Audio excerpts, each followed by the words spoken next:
Yeah, we can start now. It started. Yeah. Yes. Also, I'm from Mumbai, so it's raining a bit heavily today in Mumbai. So if my screen gets stuck or if you are not able to hear me, please let me know. Sure.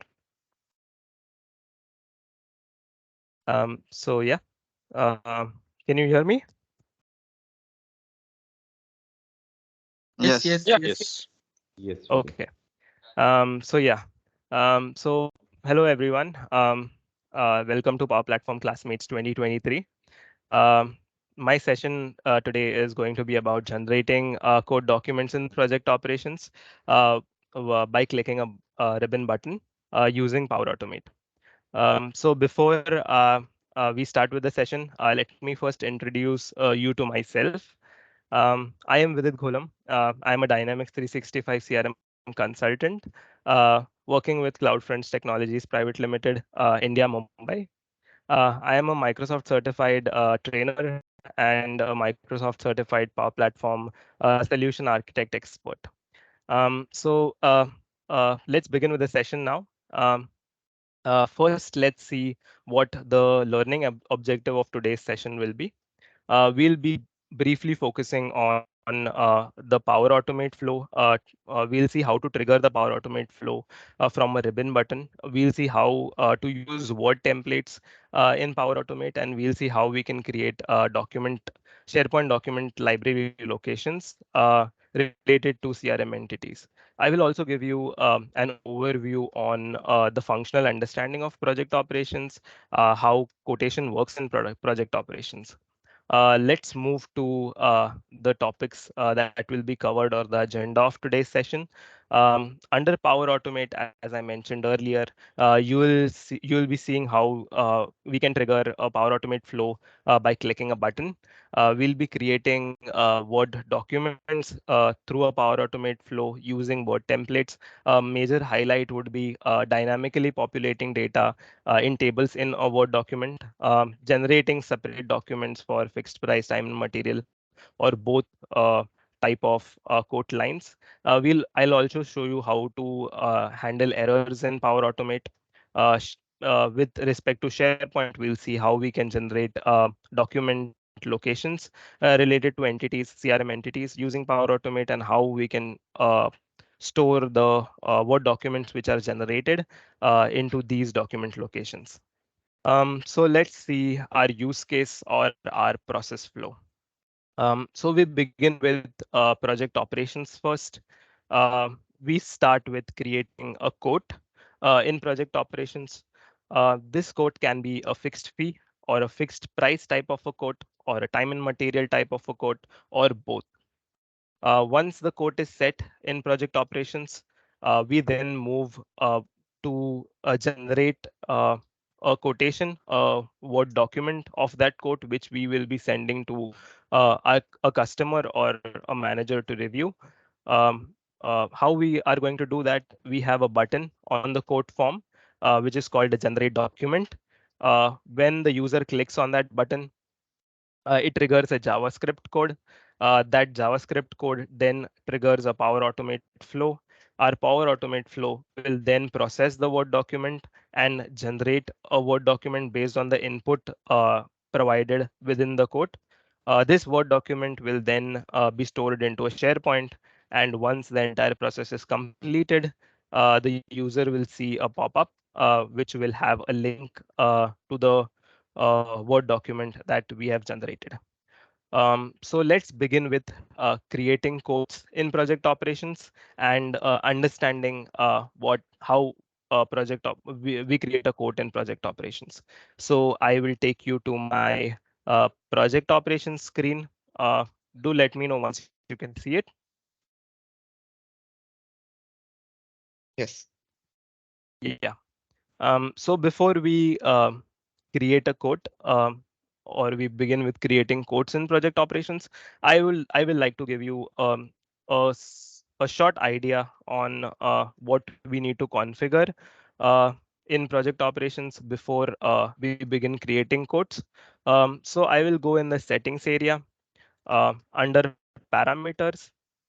whenever you have configured your project operations environment or your project operations tenant, you have a default contracting unit set with it.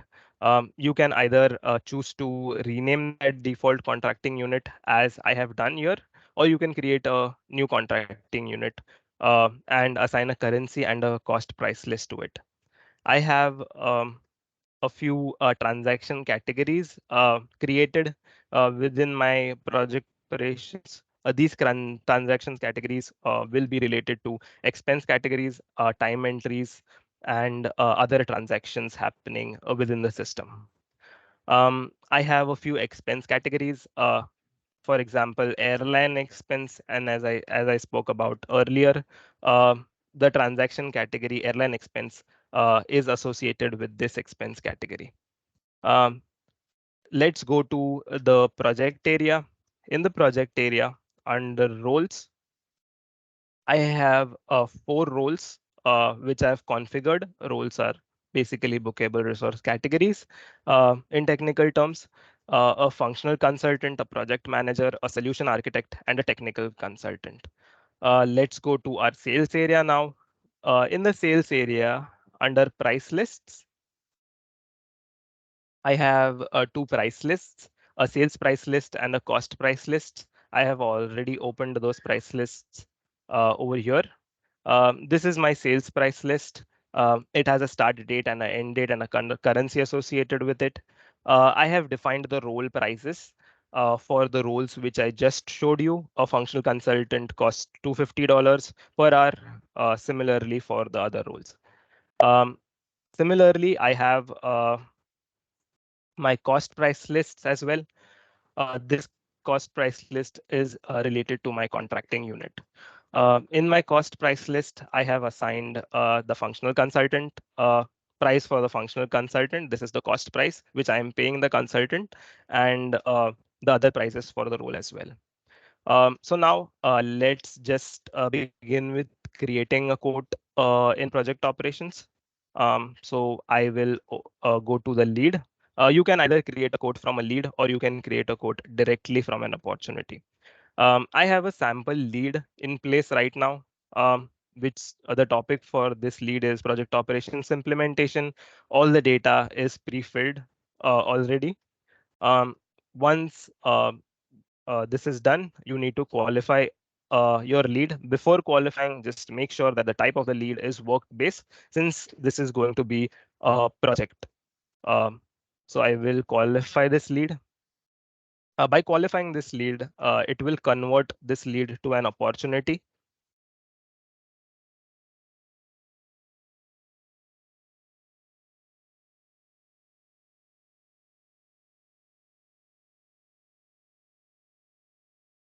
All the data that we have entered within the lead will get uh, pre-populated within the opportunity. A count and a contact will be created of based on the company and the name we provided in the lead. This has a default contracting unit set in, our currency set in. I will add our sales price list over here. I will save this record. Now, once this opportunity is created, I will go to the quote section. I will click on new quote.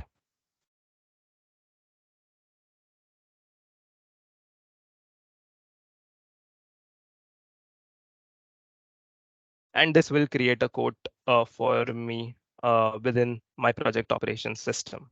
Now, once a quote has been created, you have to ensure two things, which is adding the requested delivery date. I will add the requested delivery date as 29th September. You also see a warning given here. There are no project price lists on the quote. At least one project price list must be on the quote pricing to work. So I will just save this record. I will go in the project price lists and I will add our sales price list, which we just saw in here. Once I've added our sales price lists, I will refresh this and the warning is gone. Now we will begin with creating quote lines for this quote. Um, there are there can be two type of quote lines in project operations. One is a time and material type of a line, which your resources will be billing based on the time entries they make, and one is a fixed fee type of a line. So let's begin with creating a time and material type of a line. I will provide a name here, time and material. I will include time, expense. I will set material to no. I will set fees to no. I will save this record. Now that our quote line is in place, I will add quote line details to this line. I will give a description, project manager. Our transaction class would be time. The role would be project manager here. Our category would be billable time. The start date would be 1st of July. The end date would be 29th of September. The quantity would be 15 hours since the unit scheduled is time in hours. And the price will get automatically calculated by the system based on our sales price list. So I have added this contract line detail. If you see, the price for my project manager is $200. So 200 into 15 is $3,000. Um, Now I will also add one more line, which will be an expense line. I will add the role as project manager again. This will be of category billable time. Sorry, an expense line it is. This will be of category airline expense. The expense would be, let's say, on 11th of July. I will add the quantity as one. I will add the unit price as $250, the tax as $5, and I will save this record. So once this is set, if we go to the general section, the quote amount gets automatically calculated based on the quote lines. So in this way, you can generate a quote and quote lines for the quote. I just showed you a time and material type of a line. I have already created lines, quotes for fixed price and time and material type of quotes. So the idea here is that uh, each quote can have either a time and material type of a line or a fixed price type of a line or both lines. So the document which we will be generating, the quote which we will be generating should have both the lines if both the lines are present on the quote, a single line if a single line is present on the quote. So let's go back to our PPT once again. Now that we have configured our quote in project operations, let's move to creating our word template, which using which we will be creating the quote. So as we saw that a quote can be associated with two type of lines, and quotes can have both lines or either of one of the lines. Hence, we need to create three documents, three document templates, a quote proposal template for fixed price, and time and material type of line, a quote proposal template for fixed price, and a quote proposal template for time and material type of a line. So I will take you to my Word document screen, where I will show you how you can generate a quote template or a Word document template that you can use in your Power Automate flow. So in order to use a Word template in a Power Automate flow, there is a functionality called con. It is called content control. We will be using content control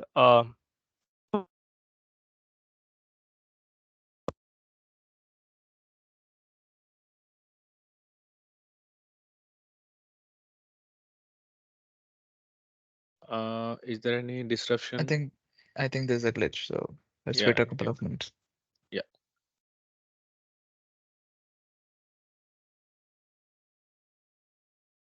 Hello. yeah. We did. We can hear you, but Yeah. Yeah, you're back. Yeah, the meeting just throwed me out, I think. I will reshare my screen. Can you see it? Just a minute. Pop-up is coming. Mm-hmm.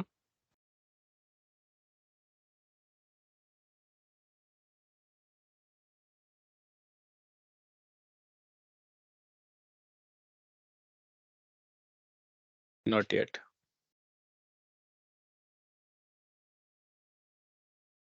Can you try resharing rather? Yeah,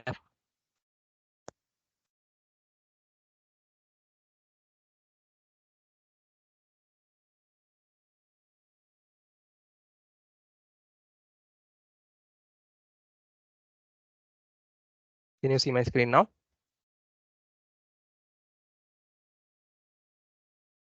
Not yet. Yeah. Yeah, now we can. Yes. So that is where I left you guys, on the Yeah. word template. Okay. Um, is my voice crystal and clear? Yes. Yeah. Yes. So yes. So I was talking about generating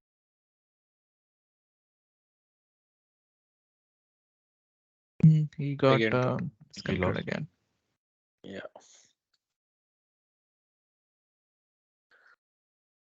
hello. Yep, you're back. The meeting is throwing me out again and again, I think. I will reshare my screen once again. Let Yeah, me know once can you see. can see it. Yeah. So yes, sorry for the interruptions, but we'll begin. We'll proceed with it once more. So yeah, I was talking about how we can use a word template in a Power Automate flow. So to do so, we need to use a functionality which is available in the Word template, which is called content control. This functionality is available under the developer section in your Word template. Now, for the guys for whom the developer section is not enabled, you need to enable it. To do so, you'll have to go in the file section, in the options, in the customize ribbon, and check this box for developer as on. Once this is check on, click on OK, and you'll have the developer section in your ribbon in the Word template. Now, when you're in the developer section, let's say I've already added a few content control inputs within my Word document. Let's say we also need to add a new input for taking the company's email. So I will do that by clicking on plain text control. Um, I will click on properties. I will add the title and tag, uh, company email, and tag as company email. I will give a label name to this to this content control input. I will label name this as company email. Now the title and the tag which you see, which I gave to the content control over here. This is the title and the tag which is visible to you in your populate Word document action within Power Automate. I will show that to you when we are on that step. Now, this is how you populate inputs into a Word document uh, by using the content control. Adding a string or a single line of text input within a Word document is quite easy. The tricky part here is if you want to dynamically populate values to a table within a Word document. I will show you how that is done. Let's begin with inserting a three-column table, three-column and a two-row table. I will name the title as serial number, tasks, and description. I will design it a bit. Now, in this table, we will insert a plain text input for each column. Now, in each plain text input, I will add a title name, a serial number. We will name this as the description.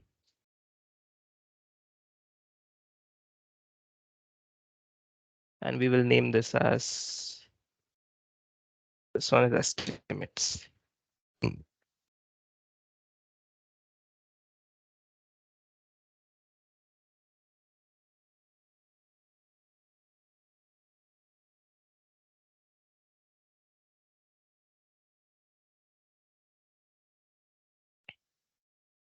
Now, we also need to assign a label value to each of the content control inputs.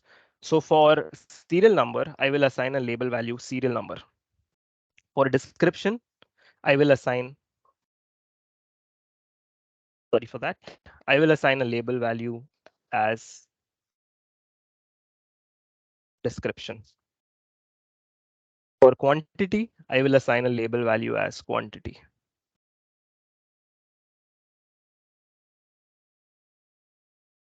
Now, these label values are very important because based on these label values, we will be generating the inputs in this table. Now that we have assigned all the columns with table with content control inputs, uh, now we need to add a repeating control to this so that we can populate multiple values into this table from our Power Automate flow. So to do that, you need to select your row entirely, add a repeating control to it. Now I have added a repeating control to my flow. I will select this repeating control. I will add a property name, table repeating.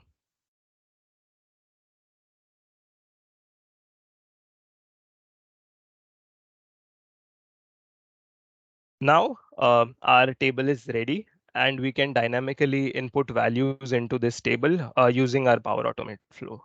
To give you a clear idea, I will just show you the table entirely.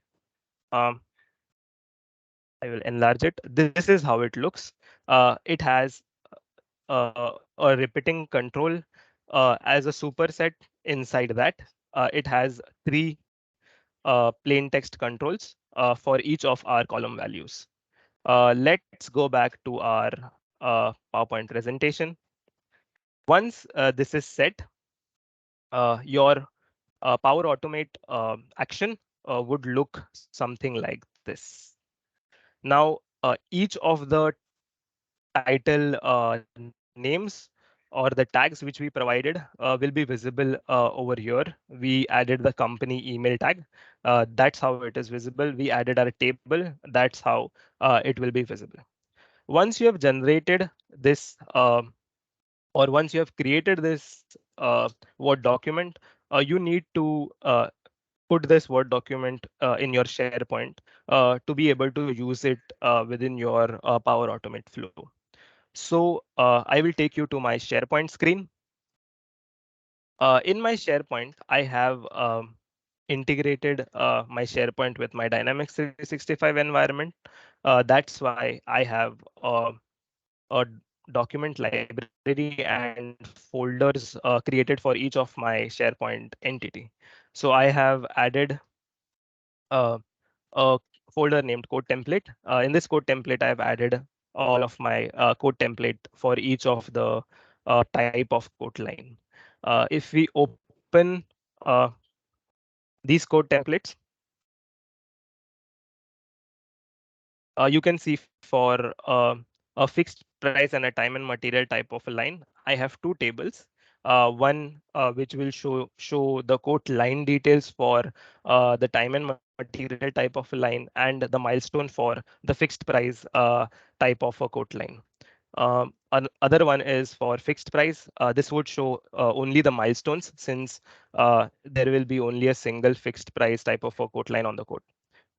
For time and material, it will show only the quote line details since there will be only a single quote line of time of billing type time and material in on the quote. Now our Word document or our Word template is set and it is stored in our SharePoint. Now let's go back to our PPT and see how to create a Power Automate flow. So The trigger of our Power Automate flow will be when a HTTP request is received. It will have a sample payload of entity name and record ID.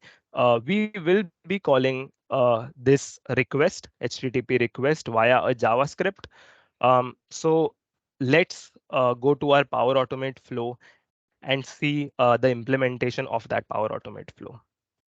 Um, I am in the Power Automate flow. The trigger of my Power Automate flow is when a HTTP request is received. It has two inputs, entity name and a record name and a record ID.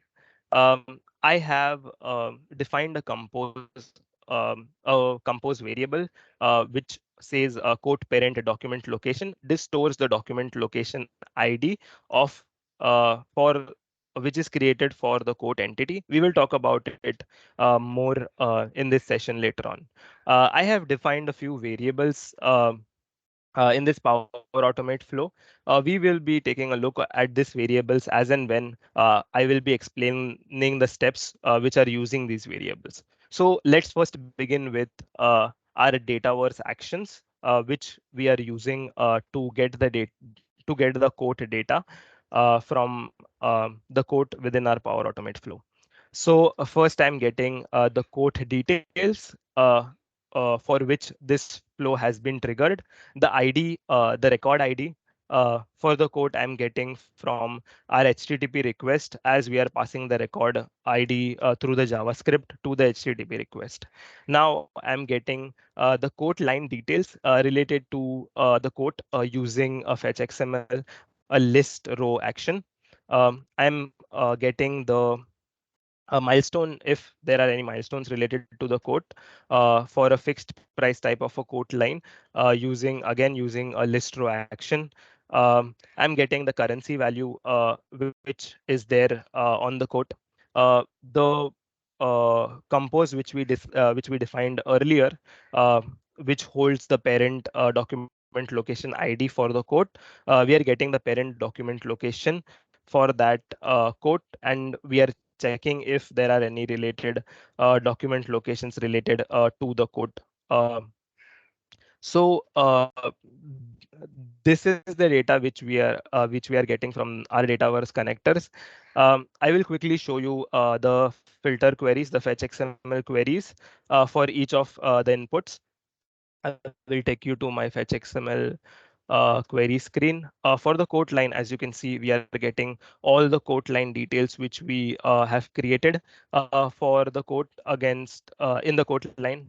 The query for that is look for quote line details if quote contains data and quote equals the quote ID.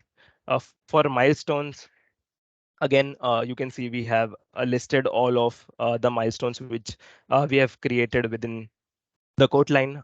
For the query for the milestone looks something like this. Look for quote line details. No, this is the wrong query. Uh, the query for milestone looks like uh, quote line invoice schedule.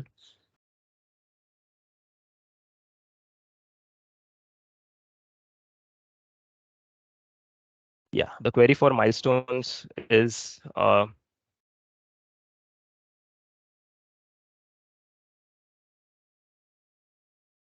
look for quote line milestones. Under quote line milestones in the related, look for quote lines. In the quote lines, you will find the quote, and in the quote, you can select a specific quote ID.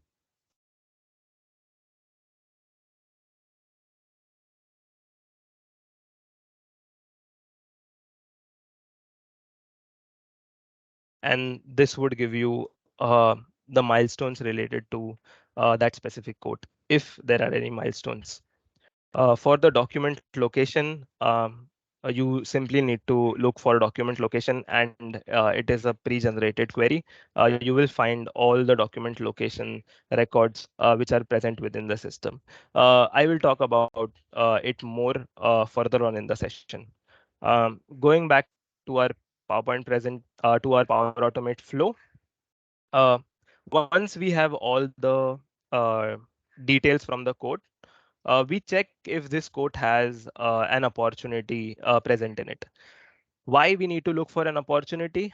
Um, since the document related our word template document has inputs uh, like first name, last name, company address, and all of those inputs we'll be getting through the account related to the opportunity, the contact related to the opportunity.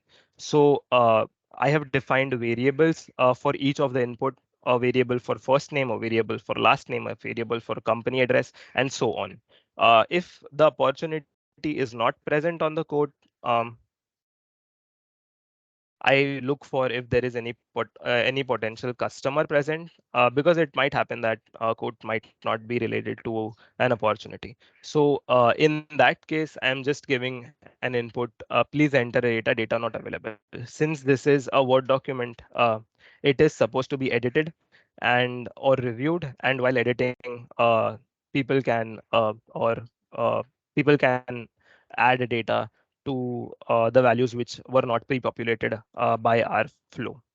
Once we have set all the values necessary within uh, within our variables, we then move on to checking if the code has a fixed price type of a line, or if the quote has a time and material type of a line, or if the quote has both the type of a lines.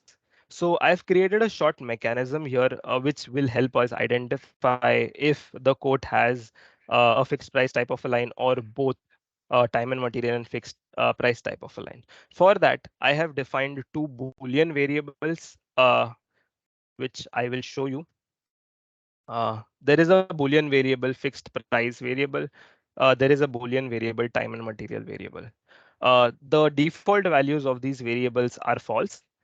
In this mechanism, what I'm doing is I am getting the billing method. Now, what billing method is? If we go on the quote, if we go on the quote line, you can see billing method indicates whether this line is a fixed price or a time and material type of a line, and this is an option set field. So based on this Vidit, field, we have yeah. about 10 minutes. Oh, okay. Yeah. So this field will tell you uh, that a quote is a time and material or a fixed price type of a quote. So what this mechanism does is uh, it takes the value from the billing method. It sets the default value for fixed price as false, and it uses a simple if expression. So if the billing method has the value, the label value for that specific uh, option set, then it sets the fixed price type of variable to true, and if it does not has the value, then it sets to false. We will see the run history for this section. Now, in this, I have three lines. I have two lines. I have both the lines, fixed price and time and material type of lines. So for my first line, the billing method value is this, and this is a time and material. This is associated with the option set value for a time and material type of um value. So um, in my fixed price initial variable, the value comes as false. Since this is a time and material type of a line, the value set in my fixed price variable is false again. And in my time and material type of variable, the value is set as true. Now, the second line here is a fixed price type of a line. Um, and the value in my fixed price type of a variable is true, and the value in my time and material type of a variable is also true, because we change the initial value of the time and material type of variable to true in the earlier iteration of this loop. So that's how the mechanism works. Uh, uh, the second part is getting the contract. Uh, yeah, the getting the milestones. and the quote line details, and generating a table of this, so that we will be able to use it within our Word document. So as I showed you in the Word document, we had assigned label names. If I can take you to the Word document, we had assigned label names to each of the columns uh, in our table. So we will be creating an array of the JSON of those label names. So for serial number, I have a variable defined above, whose initial value, which is an integer variable and whose initial value is set to 1. And I'm incrementing that variable with the iterations. So the serial number gets incremented. I'm adding the name of the milestone for that iteration, the date which I'm getting from the milestone, and the amount. I have used a formatted action to make the amount comma separated. So that's how we will be generating an array of JSON, which will have the input values which are defined on our Word document.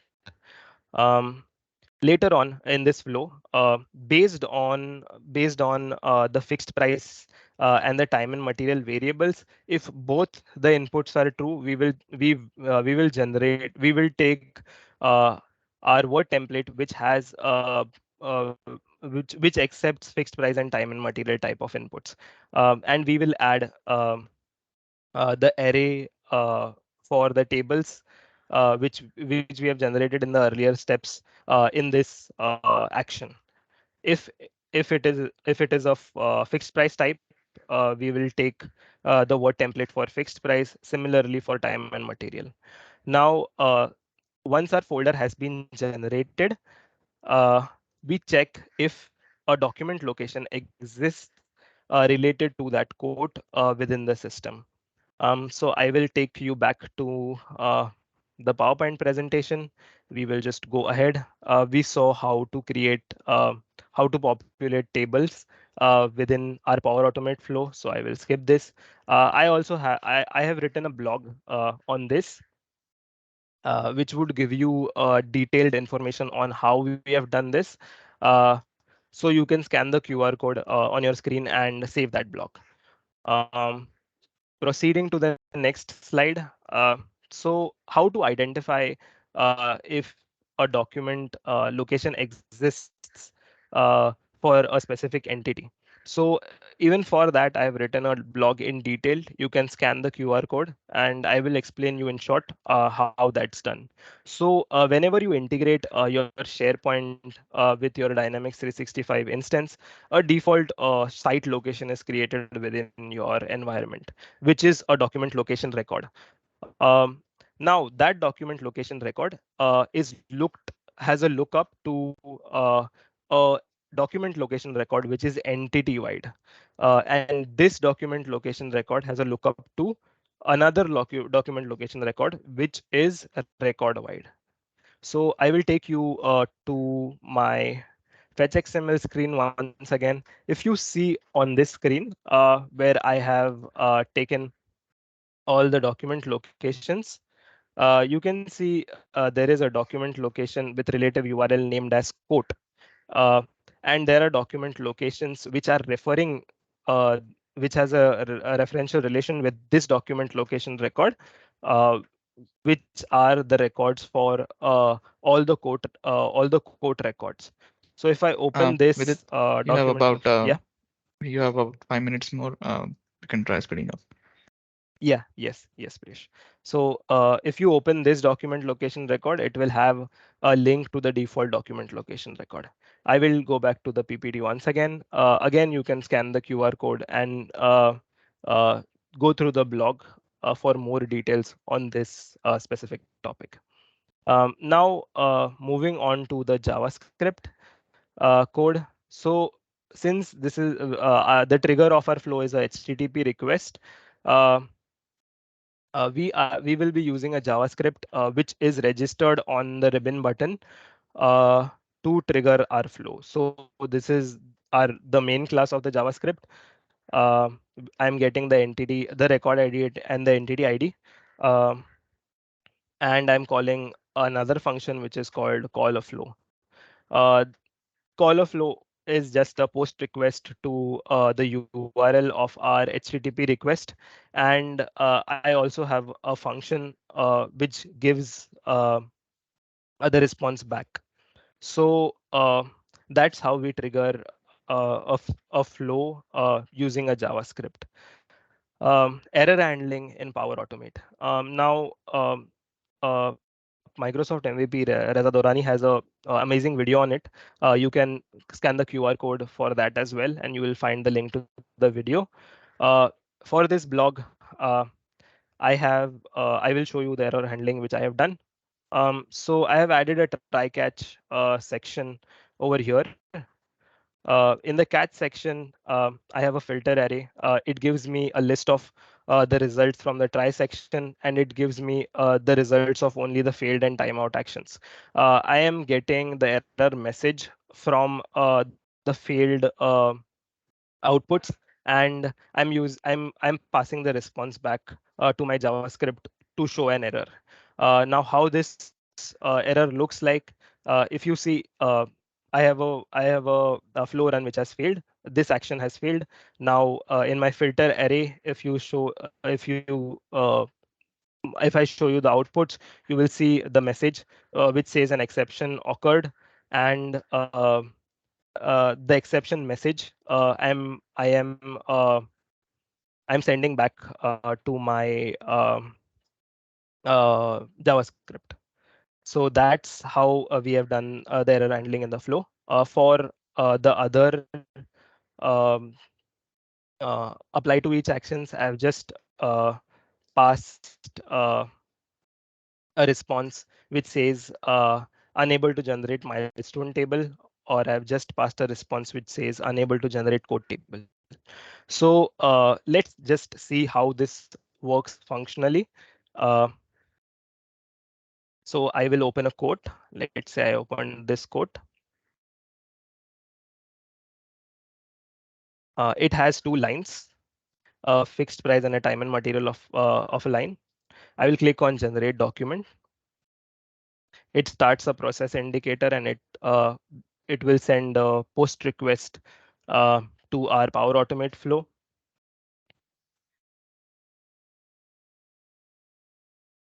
It takes about 10 seconds or 15 seconds to complete. Now the document has been generated. If you see, I got a pop-up to open the proposal. Uh, this opens the SharePoint site. Uh, so I have given the link to the SharePoint site because a single code can have multiple uh, uh, code documents or versions. So everyone will be able to see all the versions. I will open this document. Now, since this had both the lines, we have all the quote line details and the total amount from the quote line details and all our milestones, all the data from the opportunity, the name, email address, everything has flown through in the Word document. So that's how functionally this works. That's what my session was all about. You can always follow me on LinkedIn, Twitter. You can ask me any queries regarding this if you have. And I have a blog called Power Platform Puzzles. You can follow that for more updates on Power Platform. So thank you everyone. Thank you Power Platform classmates for giving me this opportunity to present. Thanks, Vidit. That was very informative and an information-rich power packed session. Yes, of course, this is being recorded and we'll share the recording soon. Um, Thank you for your time again with it today. And up next, would like to Thanks, welcome Prish. um, Pranav and Gulshan all the way from UK. And I think they have an exciting session to share today, and everyone is actually waiting for to see what this young genius brings us in the session. So very pleased to have you on the session, Pranav and Gulshan. Thank you. You can go ahead, you can share your screen, and let's see what you have. Thank you for joining for Power Platform Classmates 2023 today. Hello everyone. Can you all see our screen? Yep. Yeah, we can. Okay. Right. Have you ever been in a situation where you had lots and lots of books to read and a lot of lectures to attend just to learn one subject? Did you ever lose interest after a while or fall asleep because you were bored? Did you ever just finally give up when you stumbled upon a hurdle and say to yourself, "That's it. I don't want to continue anymore"? Don't you think the same may happen in your Power Apps learning journey too? Now, if you're given a choice to do fun learning or serious learning, which one would you prefer? What if I told you that learning Power Apps doesn't need to be boring or tedious, and in fact, it can be full of fun?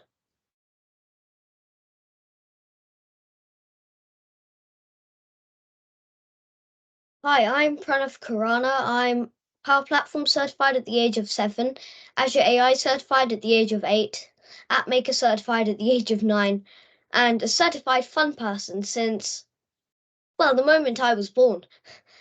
I'm school's top coder, and outside of technology, I'm passionate about hockey and cricket. And this is my dad. Hello, everyone. This is Gulshan, but people know me as Pranav's dad now.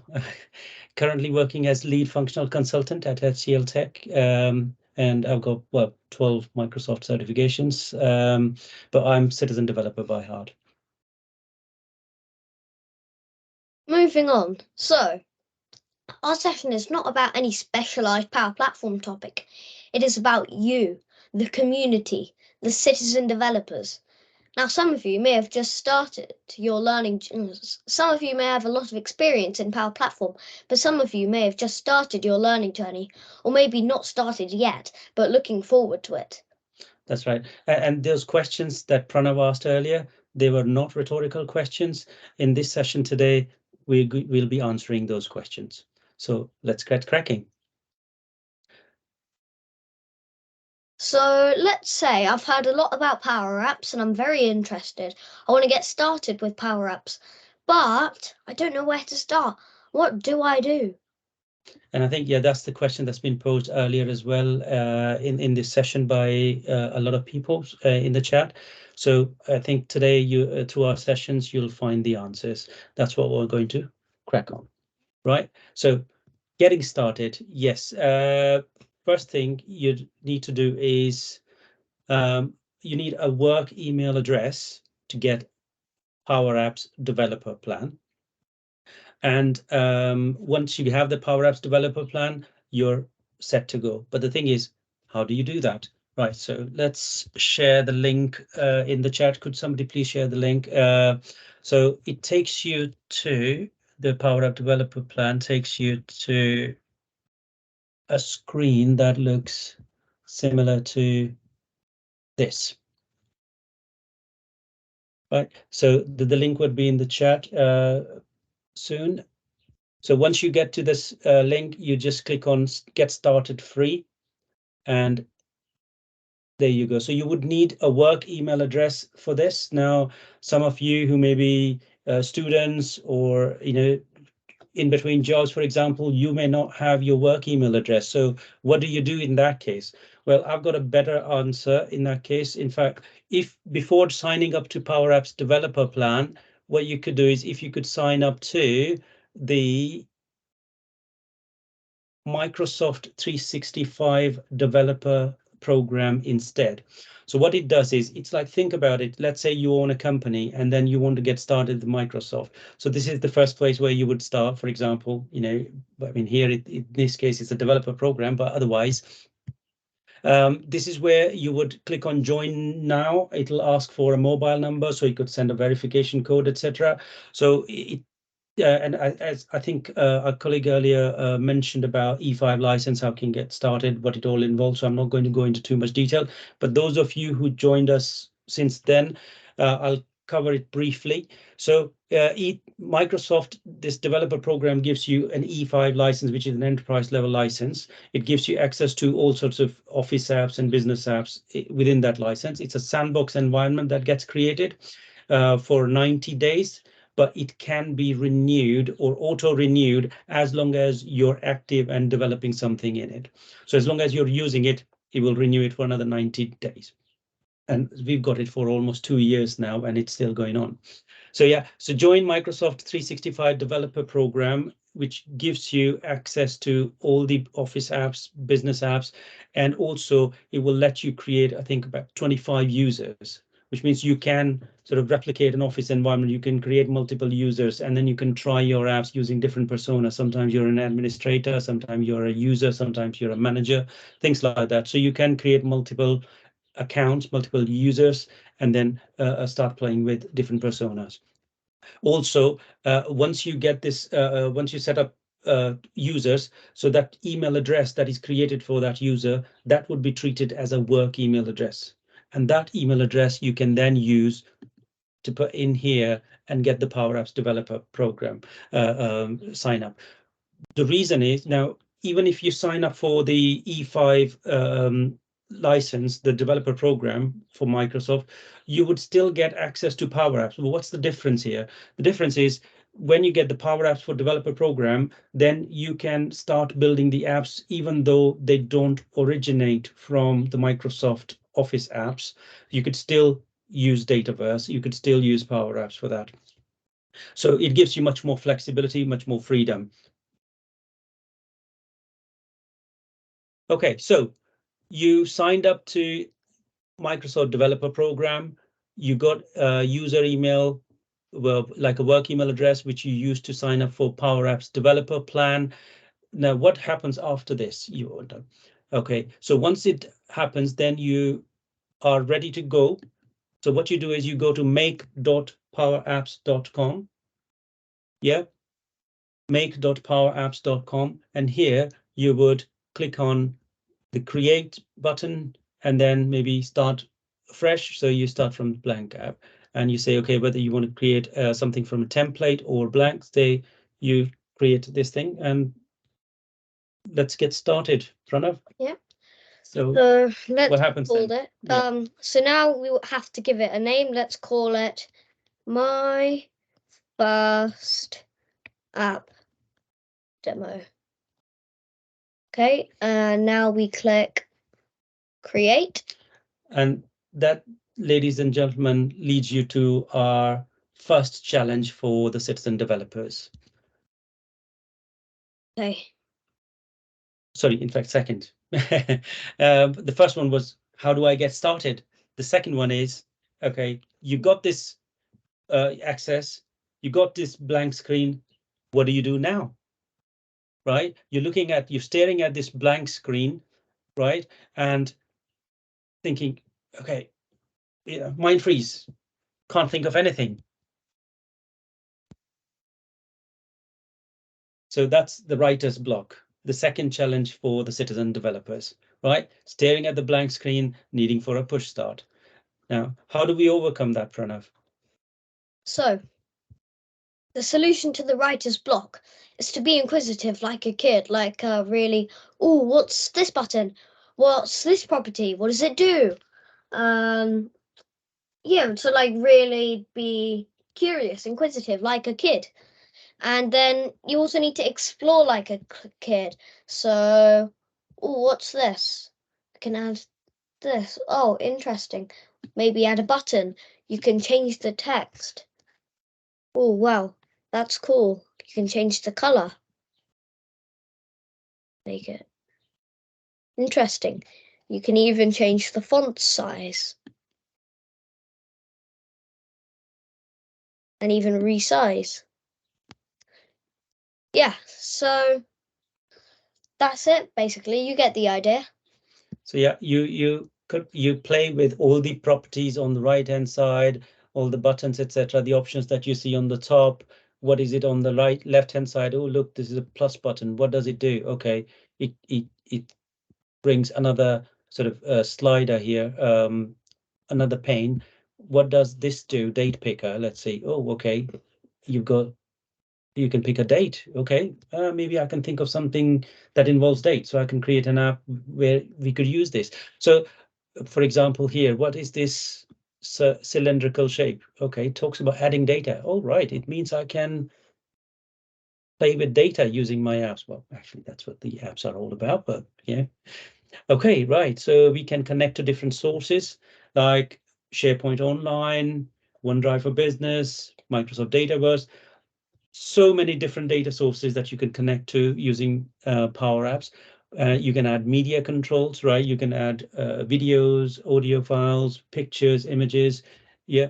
So and you can incorporate Power Automate, means having some logical flow in there that would automate the tasks, for example.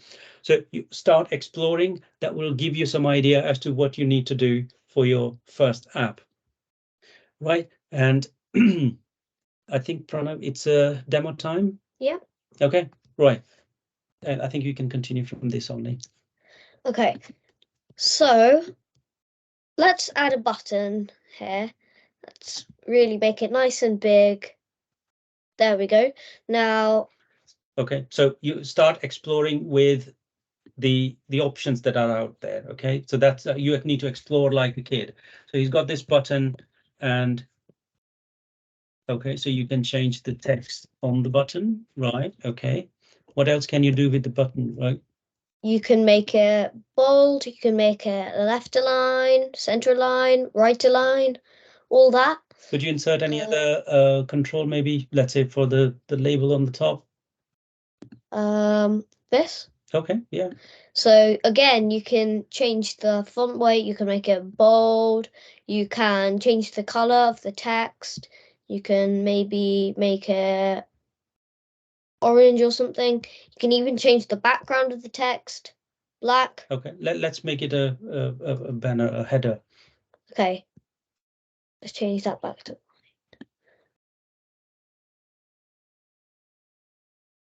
Okay, let's call it press the button. So that becomes the title of this screen. Okay, now this is how you explore like a kid. Okay, you get some ideas, you start building your apps. Now that leads us to the next challenge.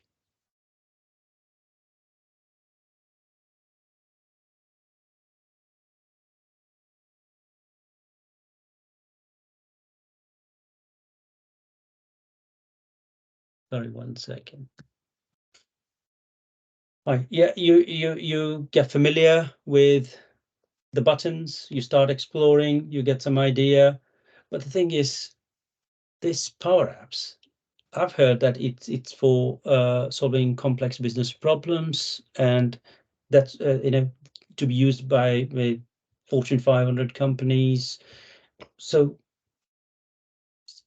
it's about serious business problems that I need to solve. But I don't have any business problems. I can't think of anything. What do I do? Right? So you may be familiar with all the controls, but you don't know how you could leverage it to deliver value, business value. How do we tackle this challenge, Bruno? So in this case, we have to be silly, play, have fun like a kid. So going back to our app here, let's create a nice fun app. Let's add a new screen.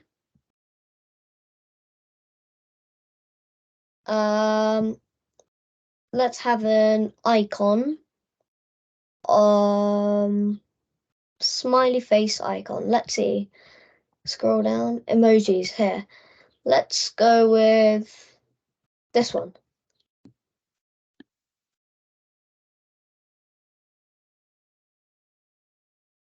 Let's make it a bit smaller. There we go. Now let's insert another. Let's change the emoji actually. Let's make a emoji frown.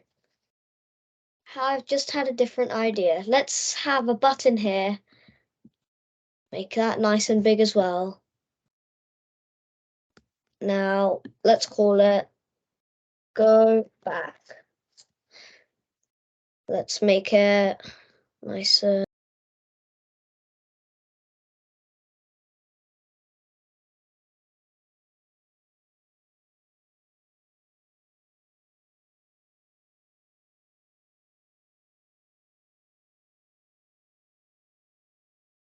You got muted, Pranav. You might want to unmute.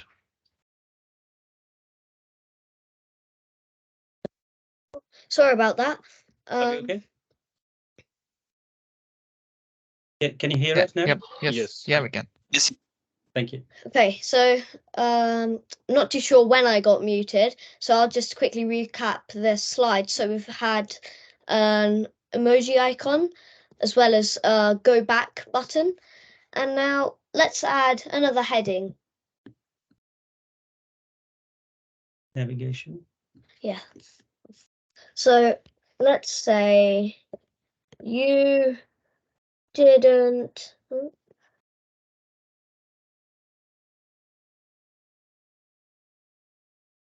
You didn't listen. Hang on. That doesn't make any sense, does it now? Because let's first make this bold. Nice and bold. Because let's go back to our first slide. Just press the button.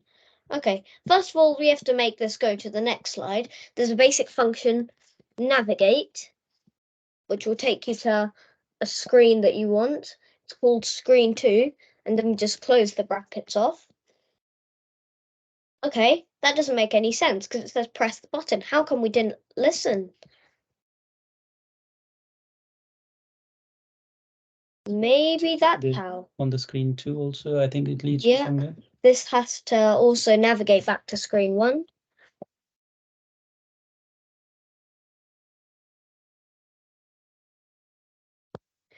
Now, it says press the button, but then it says we're not listening to what the instructions are. That's quite confusing, Maybe isn't it? now we That's are. that's what being silly is about. So let's play the game. Okay. Don't press the button. Click me. Oh, you have a dilemma now. Oh, I can't help. Let's click it. Oh well. Let's do it again.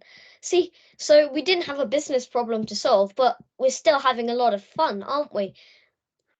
Yeah, so we've been silly, we played and we had fun like a kid. So instead of saving time, we build an app that actually wastes time, right? Yeah. But it's a lot of fun, and we've learned along the way. We've learned how to navigate to different screens, playing with the components in different ways. Yeah. Yeah. And it serves a purpose, which is wasting time in this case. And having right? fun. and having fun. So yeah, that's the challenge. So about making serious apps, right? Business problems can wait. The objective here is to continue with your learning journey, right? So play and have fun at this moment.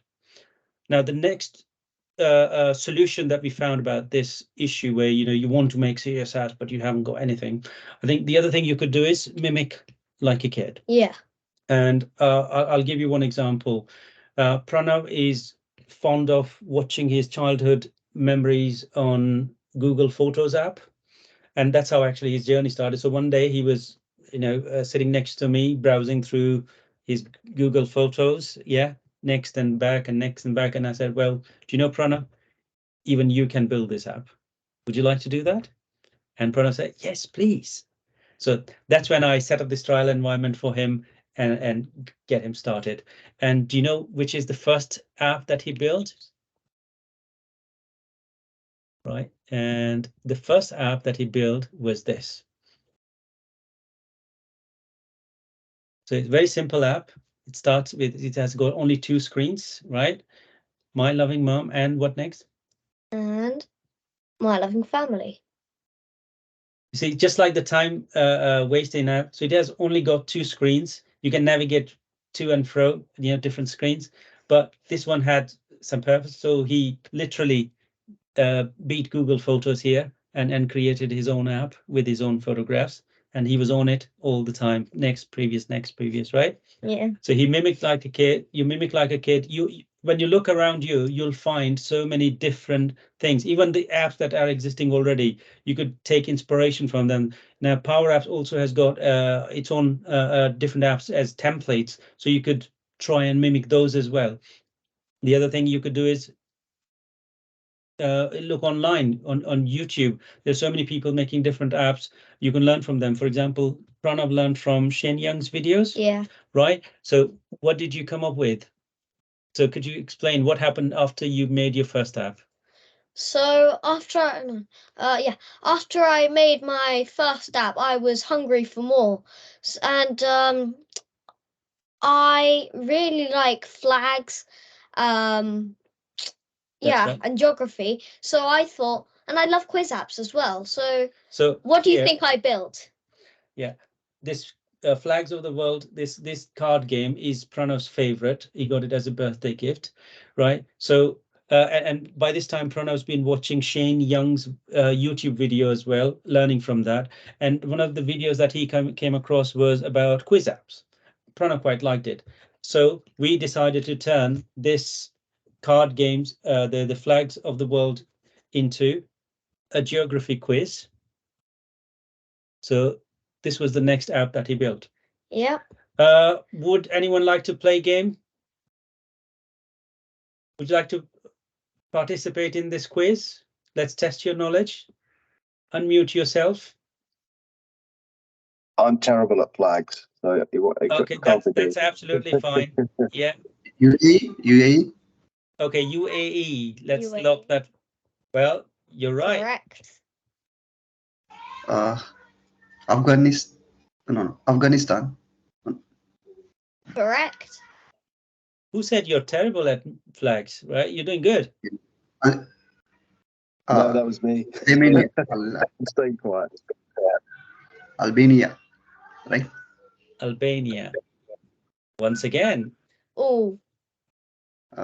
Yeah, Colombia, Ecuador, America, Mexico. Not Ecuador, I guess. Oh. Uh-huh. It was Armenia. So say. Let's give a chance to others. Right, anyone?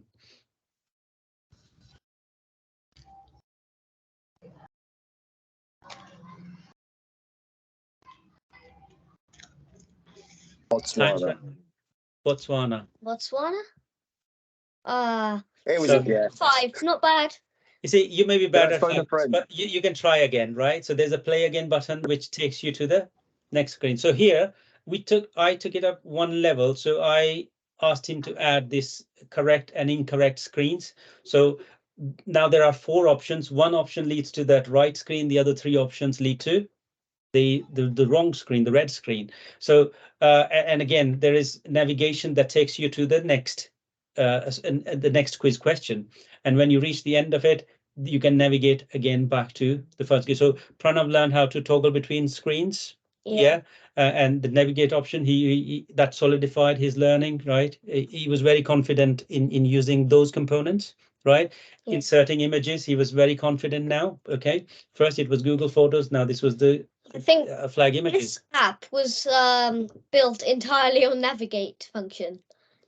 That was the only function I used. So like the right answer would lead to the screen with the big tick, and the other 3 will lead to the screen with the cross. And you would notice, although the UI is not perfect, but at least the buttons were of similar shape and size. So there was some consistency coming up, right? So when you start, you don't need a picture perfect app. All you need is, you need to get started, right? And, the fun should continue. Now, what else? The third option about this citizen development journey issue about making serious app was no business problem to solve, right? Yeah. Yes, you can have fun, you can play with the apps. There is one more serious solution that is there, which is hackathons.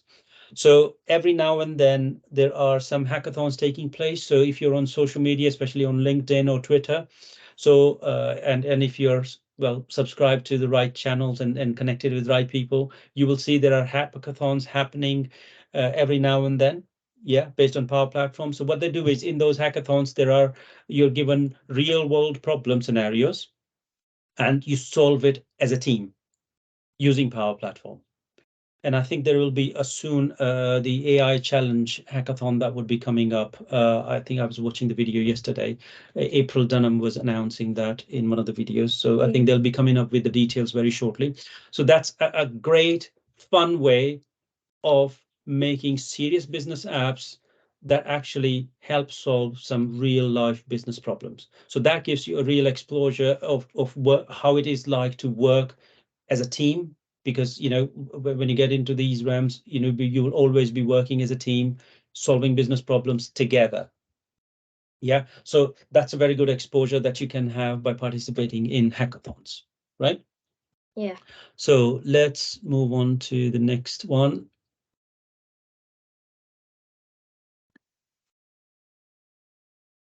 Okay, the next problem that the citizen developers may face in their journey is, you've got the license, you get started, you start building apps, you have fun, and then sometimes you run out of ideas. What do I do now? Or the second thing is, you may get stuck in the second way where you stumble upon some issue. Yeah. And it's so frustrating, you feel like giving up, throwing the towel. Right, that's it, I can't have it anymore. Yeah, that leads to the question that Pranav raised earlier, right? So how do we solve this problem? Well, for the first one, running out of ideas, you should observe like a kid, like look around you for ideas and you'd find plenty. Like my Google Photos app, I use the I had inspiration from the Google Photos. And just now the flag app that I shown you all, because I had this game that I received for my birthday about flags. And there's also another one. I've got a magic trick at home. Yeah, there's another one, for example, this magic trick card. Pranav got this as a birthday present. So we again converted into an app. So would you all like to play a game? So we want one volunteer, please.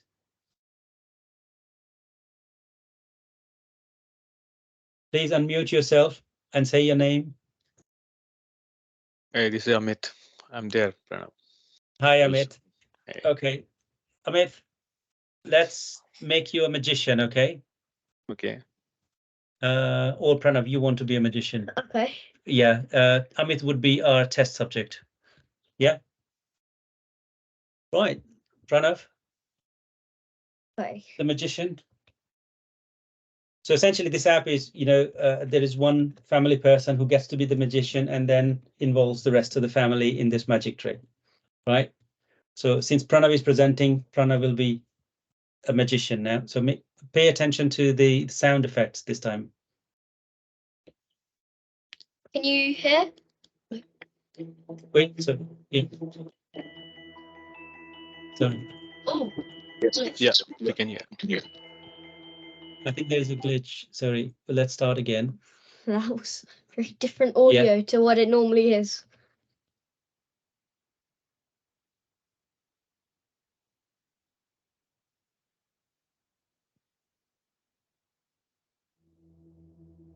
Ah, it's okay.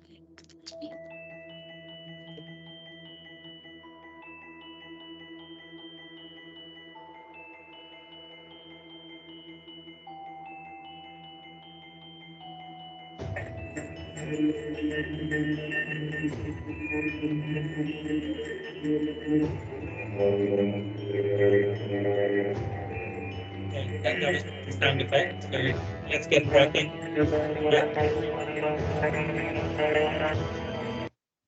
So please choose a number between 1 and 60 and do not tell me. Okay. Chosen? Yeah. Good choice. Is your number on this card? Look Yes. carefully. It's there. Aha.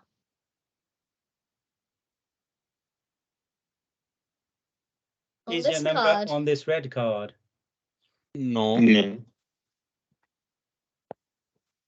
Hmm.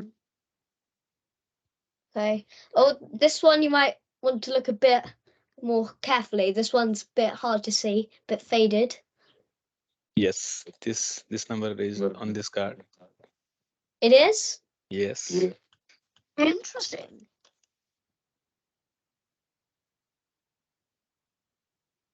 No. Okay.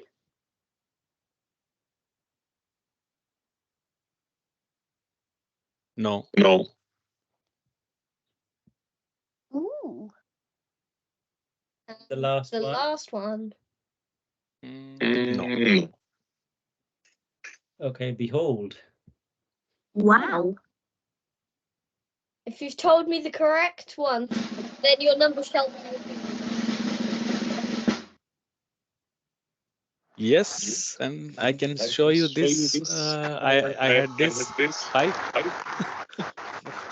Well done. Right. So in this app, it was initially, first of all, there was an inspiration from the real world, right? We looked around us and we found something to build on. The next thing is when we build this app, right? We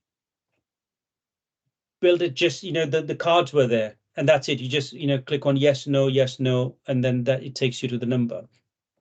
And I think that leads me to this the third point in my slide that I mentioned earlier, or Pranav was showing. Okay, so you observe like a kid, look around you for ideas, and you will find plenty. And then the next bit is, sorry, it's a third point that I'm coming to, improvise the existing apps. So once we created this app, we didn't just stop there, right? And we added the audio. Yeah. Yeah, the time feature. Yeah, So time initially bound. it just started with a couple of buttons, yes, no, not even any sound effects or adding the magician name. And then we even started to add like nicer buttons, the pneumorphic design. Yeah, that leads us to the second thing. So new Power App features. Now, although it's not a Power App feature, but we found out about Christine's pneumorphic design. So we tried to incorporate that as well. So you would have noticed the buttons were, a bit what you call fluorescent. Yeah. Yeah, a bit shiny. So we tried to incorporate that. Audio controls we had, and then we also used variables in this, correct? Yeah. And what else? Scoring system through variables, timer based. I like the timer on show the and hide. introduction. Sorry. I love the timer on the introduction, which brought the writing in sync with the music. It was perfect. Thank you. Yeah, it took a lot of effort Yeah, to get the about- timing right. And sometimes when we played, over the internet, it doesn't play out well because the lag that is there. Yeah, just now it was. But in real time, it works well. And if somebody Yeah. wants to try it out, we're happy to share the details with people. If you send us a message on LinkedIn, and you can try it, have fun with your family as well, right? Yeah. And be a magician for them. So we improvised the existing app. We tried new things in that, right? Yeah. About the second point, exploring the newly introduced Power App features. Now, the recent one that's been introduced is modern controls in Power Apps, right? Or Copilot, introduction of that. So what you do is, if you have access to the US environment, for now it's in those US environments only that you can access Copilot, but it'll soon be available generally. But if you can't wait, you spin up a US environment, or else wait, and then when the Copilot is available in your country, you could try that as well. So play with any newly introduced Power App features. Yeah. We double with Creator Kit, right? Yeah. And if you're stuck, I mean, there will be Microsoft MVPs out there who would be so quick to release the video about how they are using it. That gives you some inspiration. So I think in the chat, we'll be sharing the links regarding the Creator Kit as well, and the video that we found helpful, how we learned about Creator Kit, because we were, initially when the features are new, usually the documentation is not there. So you need to figure out. So that in a way, it's a challenge, right? Yeah. Yeah, if you can figure out on your own, well and good. Otherwise, get help from the YouTube videos of Microsoft MVPs who've explored the similar feature, right? So we found out about Creator Kit, we dabbled with it. Then when modern controls came in, that was another opportunity for us to try it on new things. Yeah, Yeah. even yesterday you were playing with, there were some updates to modern controls, so Pranav was playing with it. Yeah, I've already created 2 apps using Copilot. So yeah, the new features would give you new ideas. Okay, so try them on. Now, improvising the existing apps. There's one more example that we have to share. Now you must have noticed, Pranav did this quiz app, right? He loves quizzes, and so when he was asked to present during one of the Para for Kids session, and it was around Halloween time, Pranav came up with another app for that, and we're going to share that in a moment. Sorry, time-wise, we're not keeping a tab, but are we okay to continue, or do you want to move on to the next one? No, that's fine. We still have 10 minutes more. Okay. Yeah. So, okay, another quiz then. Right, come off mute, please, and let's play a game. Okay. Okay, Let's begin. and this time there's a timer as well. Okay, so you don't get unlimited time. Quick, quick, quick. Anyone? In which England. country? Sorry? England. England. Okay, which phobia means you have an intense fear of Halloween?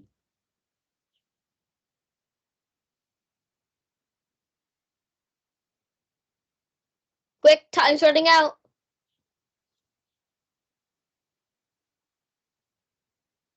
No one? Sectophobia. Ah, too late. Transylvania is a region in which country? USA. USA. Which country celebrates the Day of the Dead starting at midnight on October the 31st?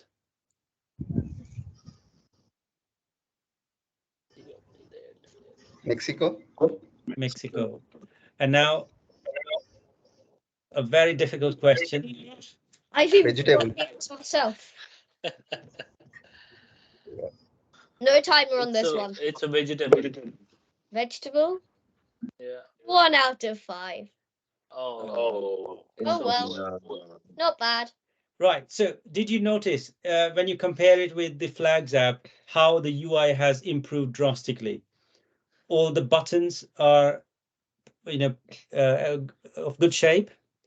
There's a consistent theme, right? Use of images, use of timer, use of variables to drive the score, and also the if condition based on the score, it gives you either a frown emoji, neutral, or smiley emoji, right? Yeah. So again, improvising the existing app. If you run out of idea, go back to your first app that you made and see, based on your renewed learning in the meantime, could you improve that app? And I'm sure there would be plenty of opportunities like that. Yeah. Right? The aim at this point is to learn and solve your learning hurdles and not focusing on finding business problems to solve. Yeah. Okay? Right. So let's move on now. Oops, that's okay. The second bit about getting stuck. You stumble upon an issue, you get frustrated, and you just feel like throwing in the towel. Say, no, can't do it anymore. How do we deal with that? Right. The solution is seek companionship. Okay. In your learning journey, you're not alone. There are other people with you as well. Okay. Find a companion or companions, and you can discuss the issues with him. Now, Pranav and I had each other. When Pranav was stuck on something, he would ask me for help. If I got stuck on something, I would approach my work colleague and ask them for help. If not, maybe posting a message on LinkedIn to the connections. And there's also one more avenue that is available to you, which is Power Platform Community. One of the previous speakers also touched upon that, so we would be sharing the link in the chat as well about that. So we use it in 2 ways. One is to if we stumble upon something and then we need community's help, we post our questions there. The other thing is, once you sort of grow in this area and then develop knowledge and you're ready to share as well, so you could also start answering questions that people ask in those forums. So there are different categories: Power Apps, Power Automate, Power BI. So there are different categories. So depending on which one your issue is related to, you could post a question, or if you, or the other side, if you want to be involved with the community, you could also start sharing your knowledge with them, answering their questions. And together we learn, we grow, we uplift each other. Okay. Yeah. Don't be shy and ask for help. Don't suffer in silence. We're all in this together. Yes, we may know a thing or two more than you do, but there are 100 other things that other people know more than us. So it's, and also it could be that, you know, you may be an MVP or I may be an MVP, but I may not know everything. So you could still end up teaching me something new, right? I learned about Canvas apps from Pranav. I'm basically focused on Dynamics 365 and model-driven apps. So, but Pranav is my about lean on support when I have an issue in relation to Canvas apps. And likewise, Pranav comes to me if he needs any help with the model-driven apps, right? So together we help each other. So the same way you find companionship in your community and always reach out. We're all in this together. Like I said, we're all happy to help. Yeah. All you need to do is just ask and don't be shy. Right. So moving on to the next point then. You have about like 5 minutes. Yeah. Brilliant. So because this is Yeah. the last point, and I think Sure. luckily for us, previous speaker also touched upon these things. So we will simply be sharing those links to these wonderful topics on your screen. So what it is, yeah, you started. That's how our journey started. We started playing with the apps, having fun, and learning along the way. People usually start their learning journey from Microsoft Learn documentation. That was the last thing we did. We tried hands-on approach first, had fun first, and when we got the grabbed the concept, right, we understood it better, and Pranav was then serious about clearing his exam. So that's when he got introduced to Microsoft Learn documentation by me. So that's your, if you're serious about learning, start with Microsoft Learn. Easy to follow, quick, 5 minutes, 10 minutes, 15 minutes modules, very, bite-sized modules focused on particular topic. Easy to follow, and they've improved a lot over the years. When I was there, they were all mundane text.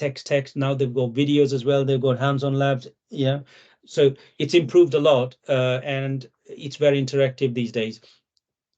You could also attend virtual training days where experts will be sharing their in-depth knowledge on a focused 3 hour, 4 hours window. So you get to learn about a topic. Power Platform in a Day workshop is where, again, you participate and let's say you build an app in a day or a dashboard in a day. So again, you learn a specific component of Power Platform in a day. So attend those workshops. If your time zone doesn't allow it, so look for other time zones as well. For example, I work 9 to 5 UK time. So I used to look for training days that were happening in USA, because by that time it's evening here, and which means I wouldn't have to give up my work life to attend it. I could use it during my leisure time in the evening. So you could do that as well. So look for which time zone suits you and attend those training days or workshops in there. And they are free to attend. That's another fun thing. The new offering by Microsoft is exam readiness zone. So those who are serious about giving exams, don't know what to expect, etc. And it's like a revision course, bites, and there are sort of 30, 45 minutes videos on each topic, for example, or covering multiple topics.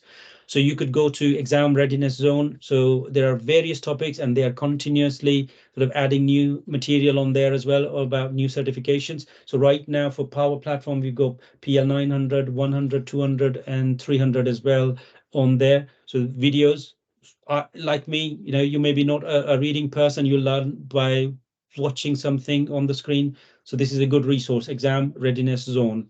And then if you want to practice, exam questions. Microsoft has again come up with Microsoft practice assessments. Again, so many different certification practice questions have been added regularly. So visit that as well. That's a new offering by Microsoft.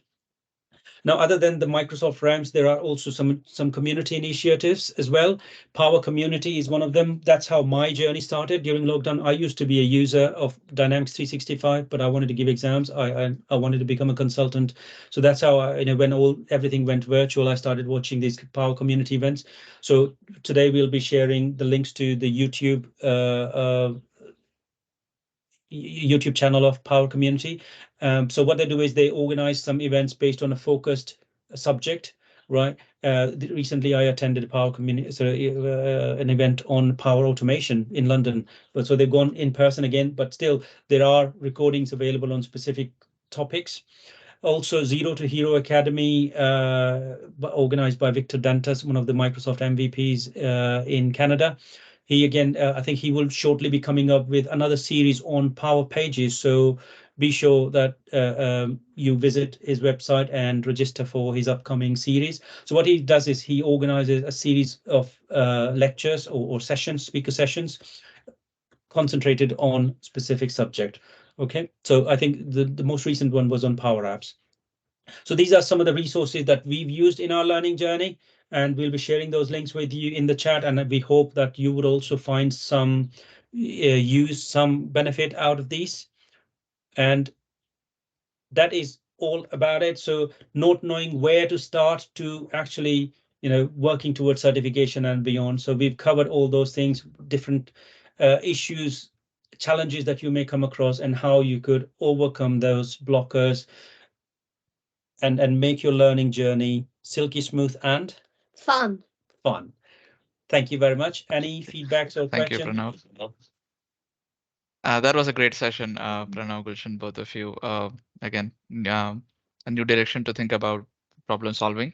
And yeah, again, thank you again for participating in Power Platform Classmates 2023. Glad to have you here. And now we move to our keynote session. Sure.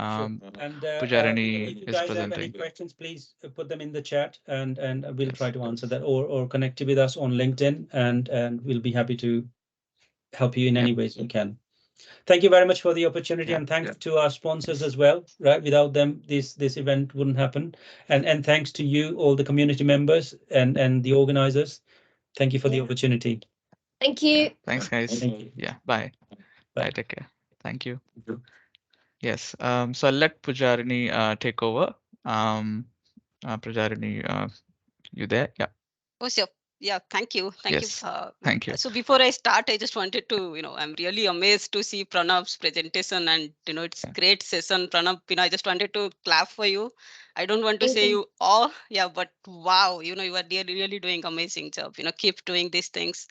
I'm amazed to see, how you have built all those apps. Keep continuing. It's really great to see. Thank you. You're welcome. Okay, so all right, to start with, yep. So I would, can you guys see my screen first? Hopefully you can, right? So, okay, so this is something what I want to talk to you today about what we do as a PowerCat team. So I'm part of PowerCat. It's a customer advisory team. I'll talk about Creator Kit. I think Gulson mentioned about a bit.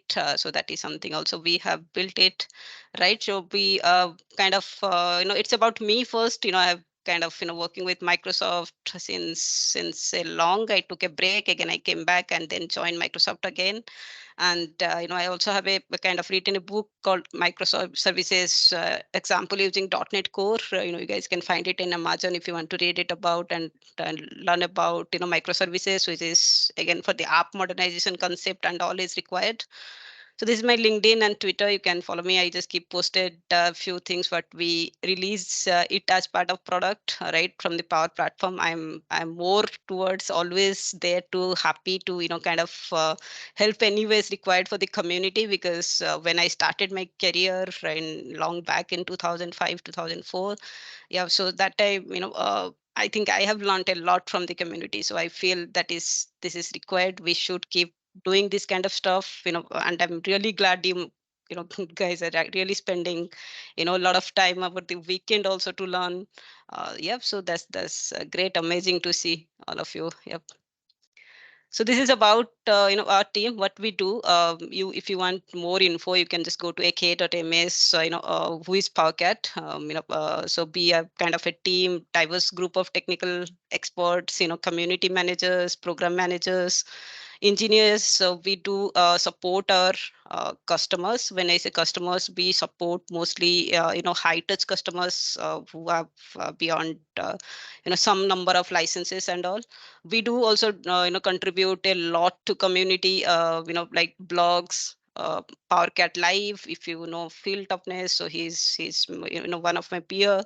And then a lot of like into the kits, whenever we feel something is coming in next 6 months into product, but customer want it, we bring it as part of it, guidance and tools, right? So that is something also we do.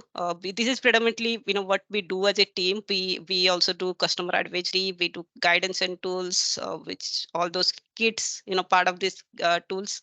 Then customer stories, like if customers want to kind of bring in a story and publish it, then we interview them, what kind of benefit using the low code approach, all those stuff we write it, and then publish it in the learn page, right? So then power champion is again for the community, dedicated to community, where it is again very kind of tailor made to few customers or the champions. If Microsoft feel that they can be part of the power champion, it is under NDA program, where they can join and they can actually get up to date into the product roadmap, what is coming next and all, right? So if you want to find out more information about power champions as well, you can go to ak.ms /power champs, right? So there you can find more information about this program. If you want to also present as a digital transformation journey from your organization, kind of a champion for the Power Platform, you can always request to join this team. Right, so probably I'll show you a little bit about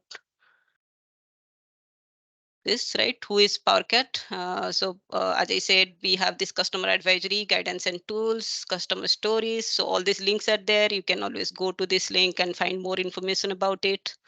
And under tools, what we do, we have, again, this COE starter kit, automation kit, creator kit, ALM accelerator. Recently, we have launched Dataverse accelerator, which is a low code plugin. We announced it in the build.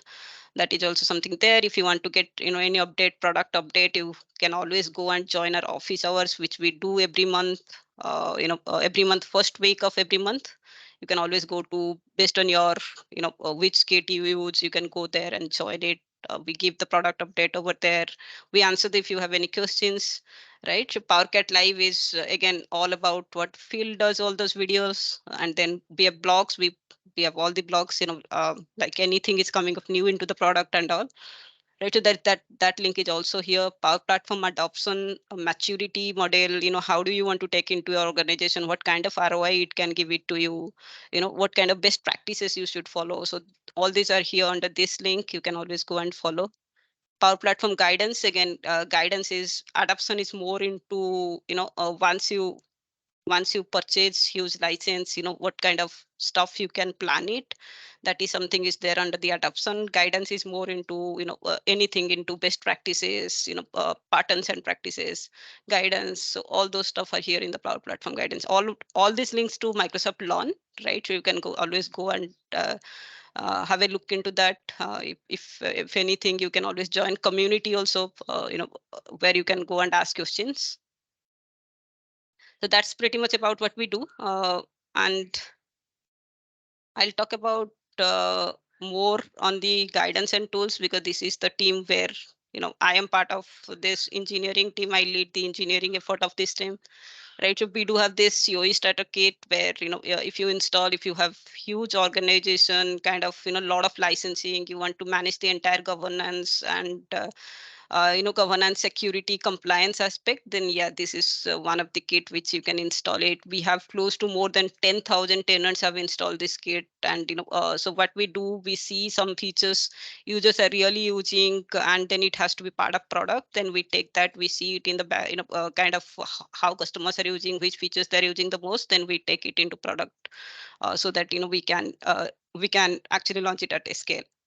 Right. So similar way, automation kit is more for the Power Automate desktop for the RPA kit. Like if you are using for the RPA suite Power Automate desktop, then this is something which you can install to manage, govern your DLP stuff. You can see here, you can see your ROI, what kind of spend you are doing, what kind of automation you are doing, what kind of ROI it can bring you to your organization. Then it also have a DLP analysis. The way COE starter kit has, it is more focused into very niche for RPA Power Automate desktop. Always you can also go and install it. You can find out the link here in the same aka.ms who is Pocket. Right, creator kit, I think Pranav and Gulshan mentioned it a bit. It is more to help you to build UI UX, right? So this is something which we have started, and now we see a lot of people have kind of adopted it. Even the growth of this has been huge, so we have slowly moving it to product. You also can observe some of the modern controls which is part of suite now, power platform, studio now. So that is something also our team built it. So coming to ALM Accelerator is more for the DevOps support. Like if you want to do CI CD kind of stuff, kind of pushing your code solution to multiple environments, then go and use ALM Accelerator, which is now we have come up with the Power pipelines. So yeah, so again, but if it is it is more on the UI based, if you want to not writing a lot of code or something, if you want to just do it, drag and drop, use it, few configuration you have to do, then go ahead and use it, ALM Accelerator. So Dataverse Accelerator is something which very recently, it's in preview still. We have launched it in the last build we announced it. It is more for the low code plugins, so that anyone can go and write plugin. So it has two kind of flavor. One is instant plugin, one is automatic plugin. So if you have background of Dynamics 365 or a pro code developer, you must have learned about plugin. You must be using plugin also, right, to do a lot of event trigger or something is not possible out of the box. If you want to do it at a scale, reading from some table, so that then you can, then we always go and write a lot of code right before. But Dataverse Accelerator gives you opportunity to again, UI based, you can create those plugins. You're writing Power FX code for the citizen developers, it which they can also go and write plugins and schedule it to run. So that's pretty much about it. I won't take much time unless you have any kind of question to me to answer. I can answer if something I can answer, or else I'll take it and I can get back to you always. So this, yeah, I can say, as Pranav said, learn like a kid, and be curious like him. Never stop learning, and keep continuing with your journey. That's it. Thank you.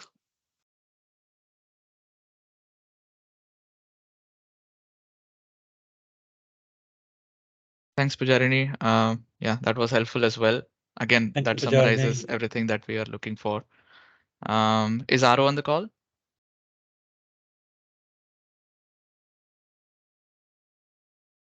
Let me check.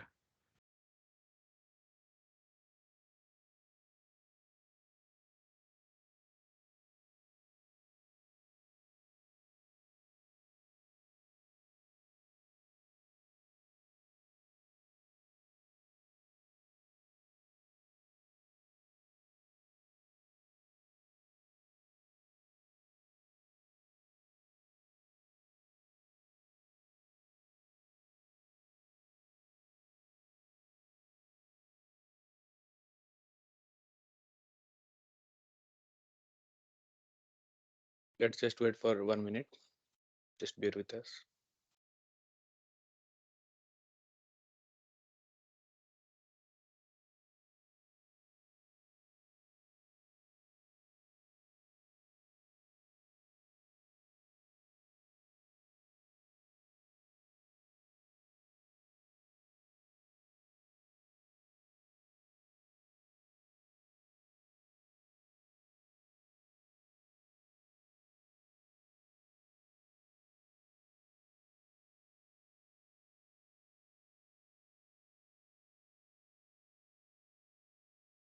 Yeah, just let's take 5 minutes break and we'll get back soon. Yep, sure. Let's take a 5 minutes break and we'll be back. Yeah.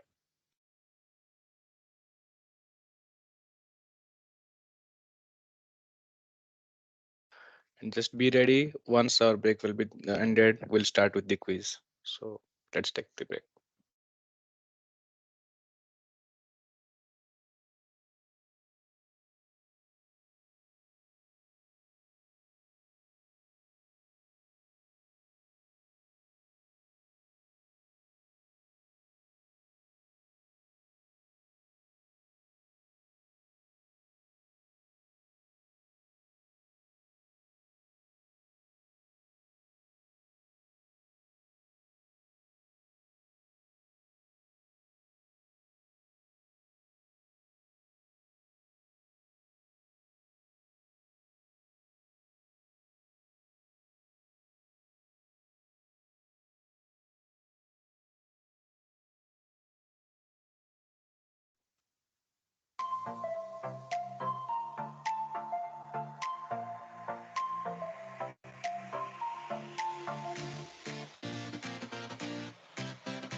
I think we can start now if everyone is ready.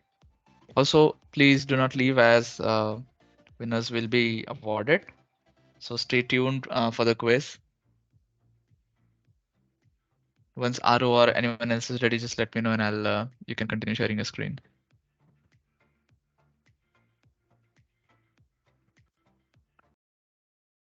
Hi guys, we are starting the quiz now, right? Yep. And this is the pen. Let me share my the pen view. It's 49278, and you have to enter the URL, which is called kahoot.it, and enter your nicknames.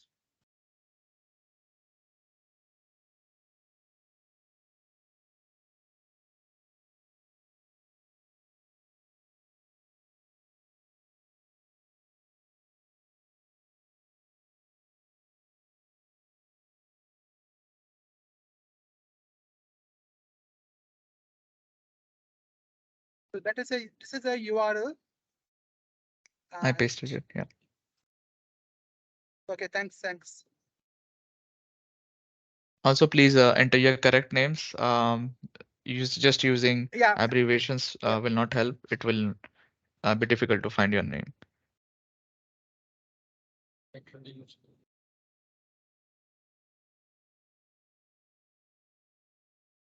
So we have only 5 people. Guys, Yes. Hi, Pranav. Yes. We need more people, at least 10 plus. Awesome. So I wait for 10 seconds more and then we start.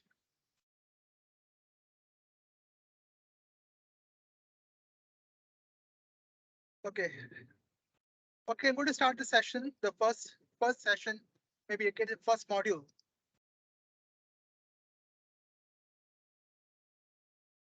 Okay, so we have 5 modules.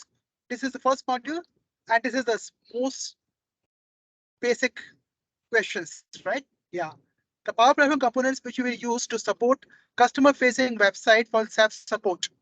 Which site you will use? Power Pages, Power Virtual Agent, Power BI, or Power Automate.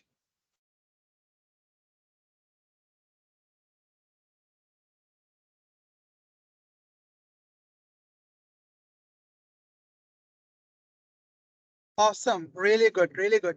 So I think the sessions we have provided, a lot of people learn those things from there. Awesome, right? So Anirudh is doing great. Let's go to Pranav is second. Let's go and get a second one.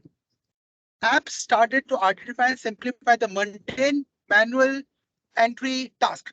Which tool can help us?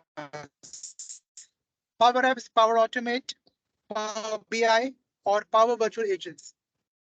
It's a simple one. Awesome, really good. Yeah.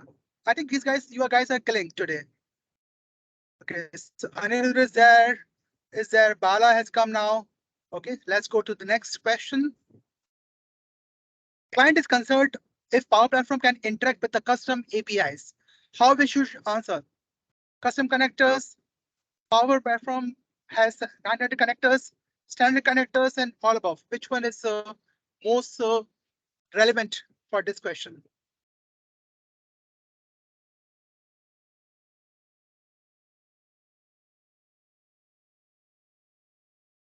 Okay, yeah, so right answer is custom connectors. When you write custom API, we have to use the custom connectors. Okay, that is the right answer. Okay, so let's go and go to the module, podium. Who is the one in this module? Bala, congrats, Bala. And we have Anirudh. Great. Who is number one? I want to see who's number one. Sure. Yeah, guys, please note the names, please. This is the first module. Okay. Congrats, everyone. We are going to next module. So I'm going to this one. Guys, please, Priyesh, please note that the people. Yes, sir. Okay, I have already noted our. Yeah, thank you. Okay, let's go to the our second module. Simple one, not very complex. And click on start. And a pin will be generated. Please enter the pin again, please. Again, kahoot.it is a URL and the pin. The pin is this. So pin is 9959895.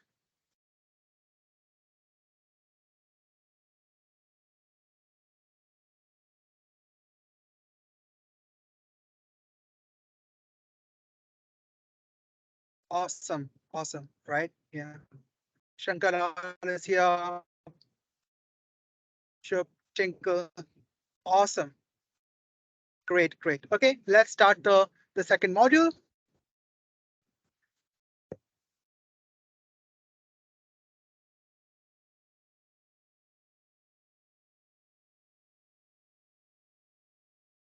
Module 2. Things which you know. Okay. An item has been added in SharePoint. Which or none of the above? Start the flow. Again, I will get into you. What should be done? What type of operation you have to use to start the flow? Okay. Okay. Nobody answered. It's okay. It's not tricky, but maybe No, Arav, what is happening is like your screen got stuck. Actually, we are not able to see. Oh, is it? Yeah. Okay. Yeah, even the options are Oh, not this is the visible. my. Okay, my bad, my bad. Okay. You want to restart again? We go to Yeah. next. Okay, this question Yes, is please. not valid. Sorry, this is my connection maybe. Okay, so let's go and check. So last question is not valid anymore. Okay, now you need to instant new environment in the Dataverse. Which portal will you use? No, Which Arav, portal? Arav, sorry. Still, we are able Yeah. to see only the scoreboard. We are not able to see the second question now. Now only we are able to see the second question. There is some delay in the screen share. Yeah. Okay. Yeah. It's an issue with the connection maybe. So I'm sorry for that. Yeah. So somebody will answer it. I'm sorry about this thing, but let's see. So somebody answered the right one. We'll go to next and go to the next one. Speed. Okay. Somebody asked you about describe a connector. How will you respond? Okay.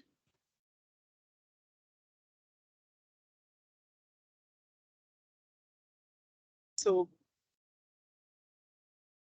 it's a lot of things inside, but you see.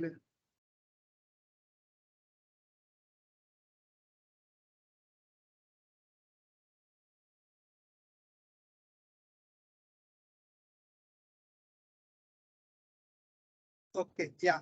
So the main reason is to connect to any kind of system. You can use a Power App, you can Flow or Dashboard. So you can use Intro. It's a bit tricky question, but some people able to answer. It's a good thing. Okay. So Podium, let me check. How is the one? Third one, very good. Anirudh, very good. And who is the number one? Ankit, Aditya Kumar. Adit Ankar. Okay. So again, please help Priyesh to take note. Yep.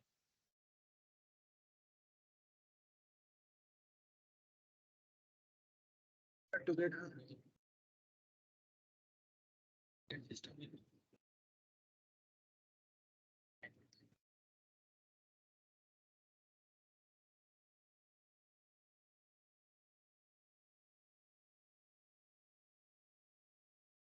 Okay, the third module, and then we start.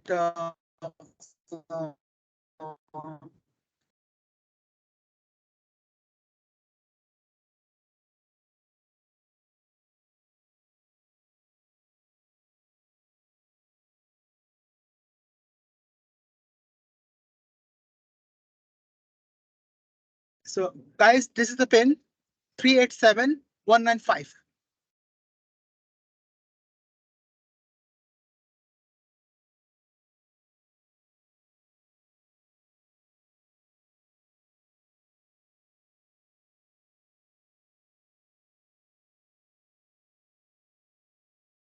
Okay, yes, let's start the third module. Module 3.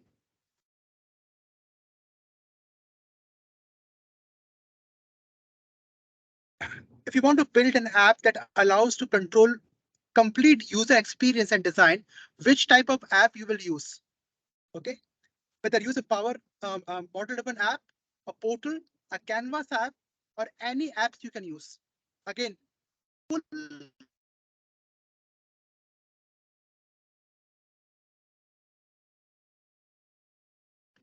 control on the US and UI and design.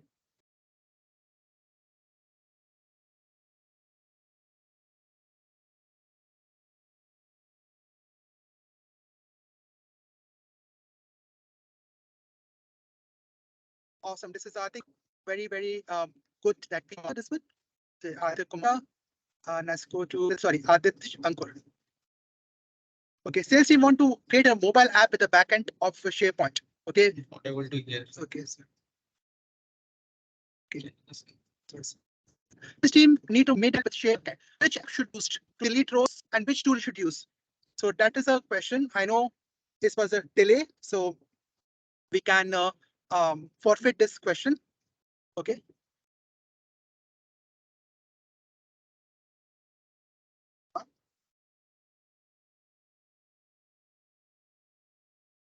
He's saying cannot wait. Okay. How many data sources you can use in Power Apps? You can use internal data sources, any external sources, or any internal and external.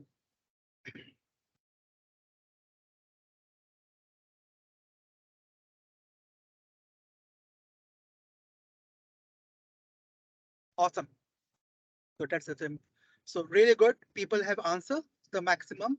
Pranav, very good, Pranav.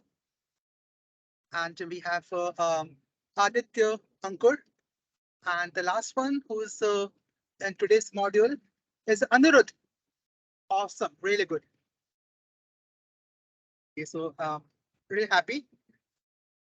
And let's go to the second last module, which is module 4.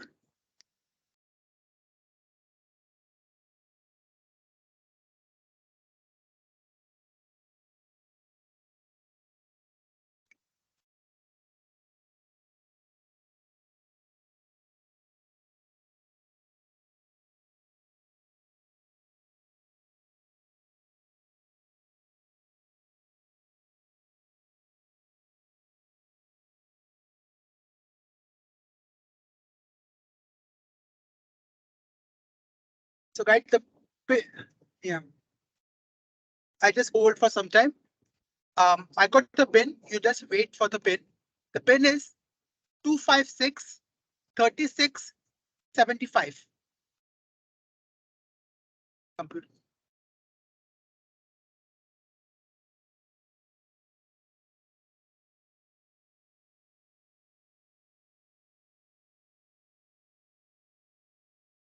Okay, so let's start with the last quiz. Second, but it's called as module 4. Power Automate flow you want to capture from the website and Excel. What type of flow you will use? Cloud flow, desktop flow, business process flow, or my flow?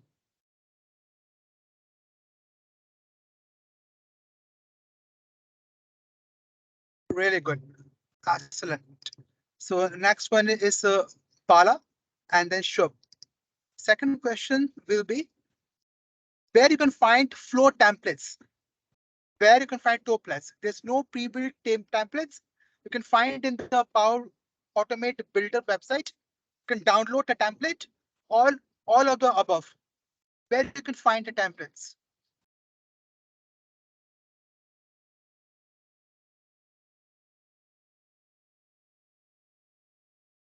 Okay.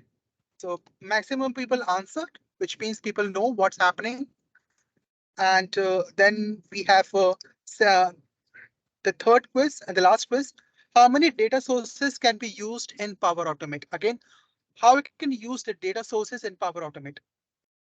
Okay, through 365 connector, custom connector, by using 900 pre-built templates, or all the sources you can connect to. Okay, so reason is we can use 900 connectors which are ready-made available by Microsoft. So last question, the last module is here. If is there.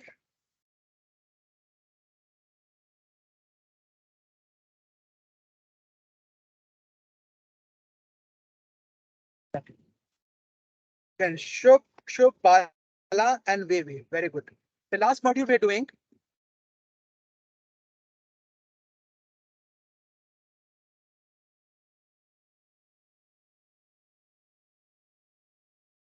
is the last module. Is module 5.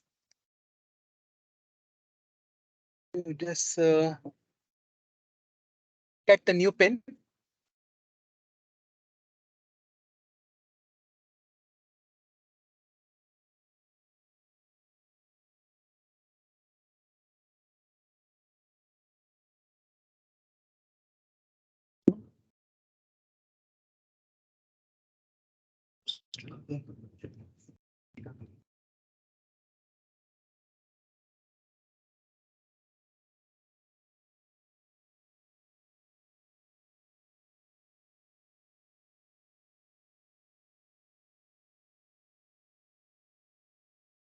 So the pin is 835-98992.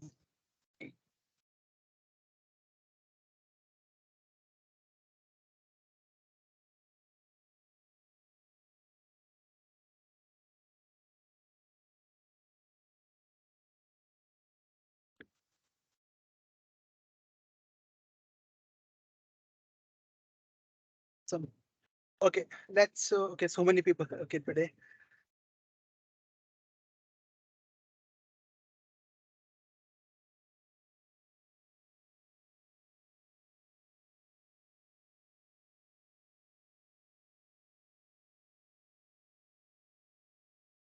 Somebody asked you to describe power pages.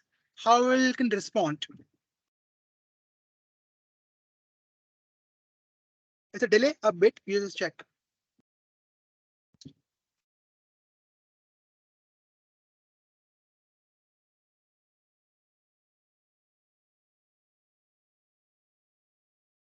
Right answer is yes. Number first.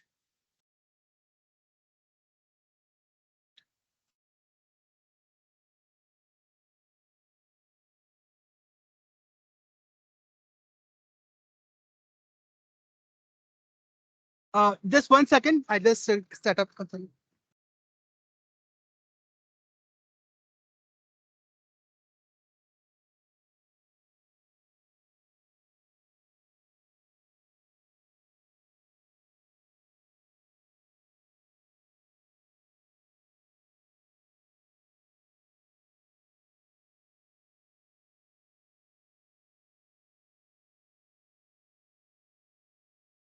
So Shobh is here. Aditya Ankur is here. The next question is what is not a security module in 365? Okay. What is a not again not a security model in document Dynamics 365?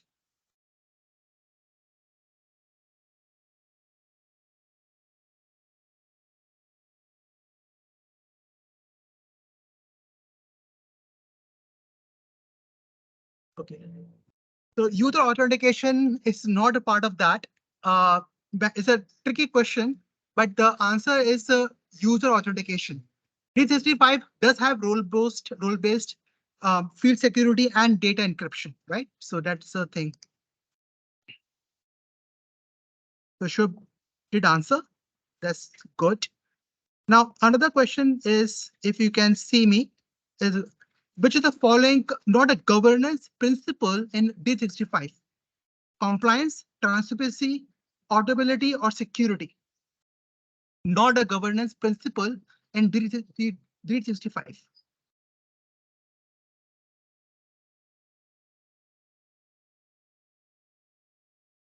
Wow, a lot of people answered. This is a very good question and very nicely done by people. Okay, so who's doing well? Shubh is here. Anirudh is here. Great. Okay, and the second last question of this quiz is which of the following is a benefit of integrating Power Platform with Azure? Benefit. Okay, increase flexibility and scalability, reduce cost, improve security, or all of the above? Awesome. Everyone answered. Really good. I'm very happy for this. People able to understand how things works. So great. Shubh is doing wonderful. We have Anirudh doing well as well. Ipur is also there. Awesome. The last question of the quiz is which is not a following, not a requirement for custom connector in Azure. Not a connector. Okay. Azure subscription, a RESTful API, a JSON schema, or a custom connector template are not a requirement.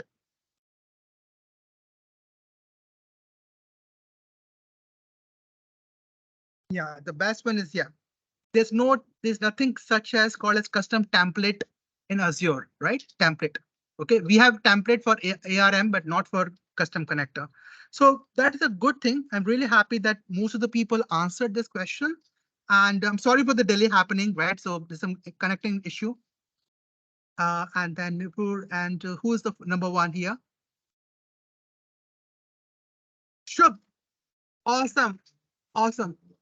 Pranav is here and Amit. Really good job, guys, and really appreciate. Piyush, you can just take over and see what happening inside now. Okay. Piyush, you want to take over? Yep. Yeah, let me check. Yeah. Awesome. And you can just compute and all. Just want to see.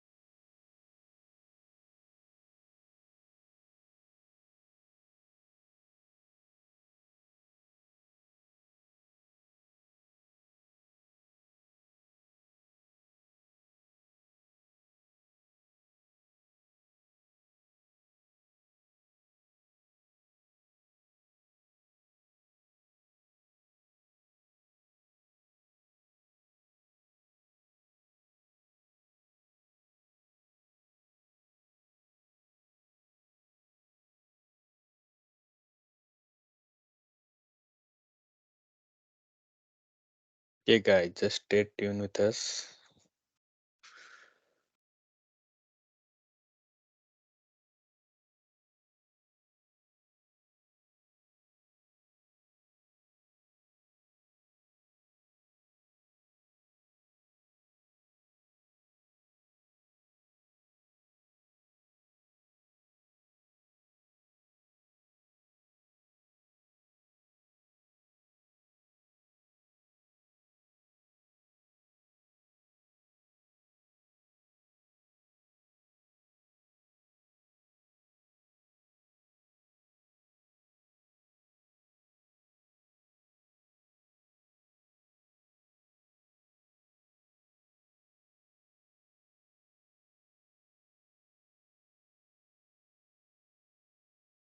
Hope you guys have enjoyed. So by the time you can just share your inputs, your opinions in the chat so that it will help us for improving the upcoming sessions.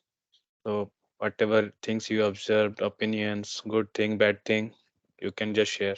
We are happy to receive all your inputs.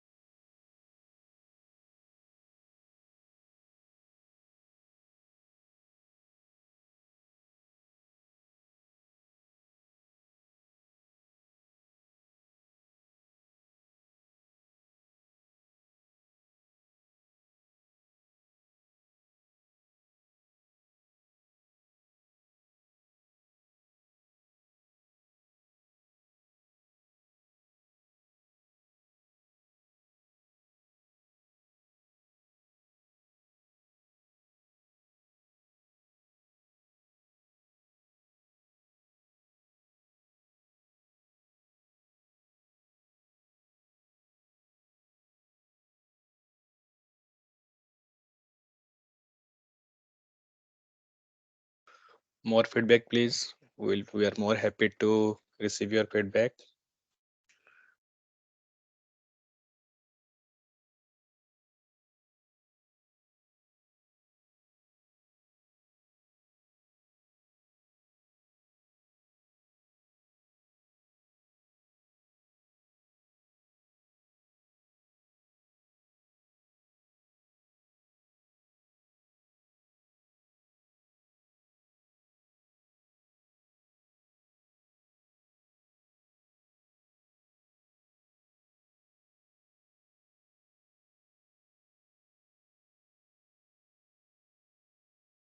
Thank you, Devasri.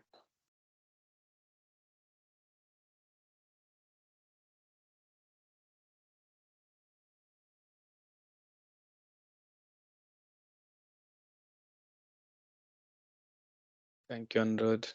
Thank you.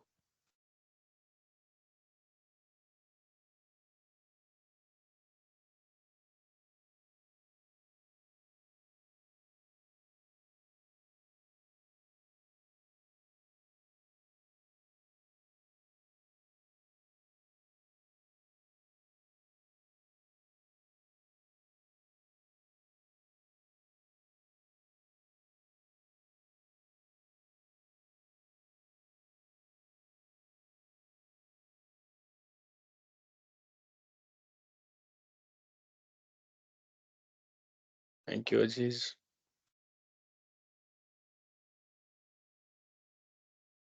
Thank you, Jagdish.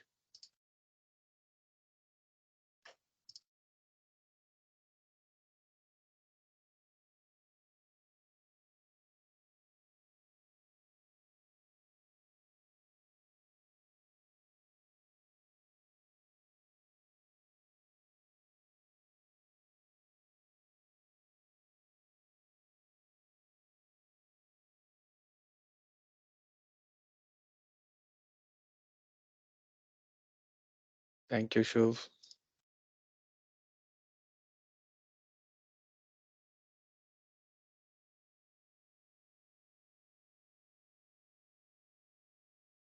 Thank you, Aditya.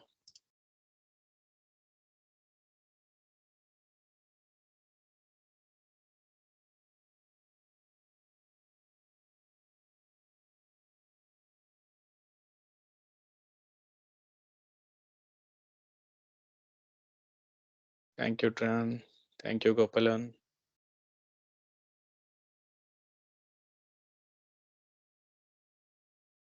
And yes, Vala, we will take your input seriously. Yeah. Thank you, Gulshan.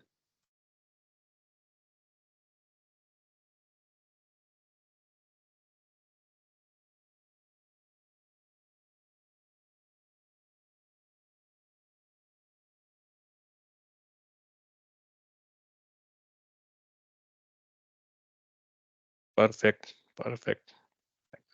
More inputs, suggestions, opinions, please. We are happy to receive it.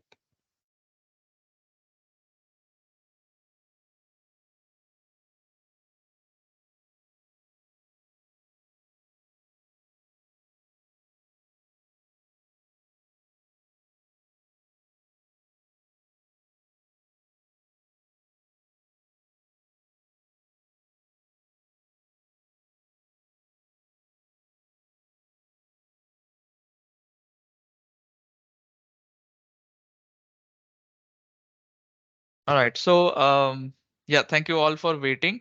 Uh, we'll need to wait a little more as RO and the team, we are computing all the results across the different modules. And we will be back in 30 minutes. So, you can take a break. Just that I would suggest not to leave this call as we will be announcing the winners here in this call itself. And we'll be back in 30 minutes. Perfect. Let's see each other after 30 minutes.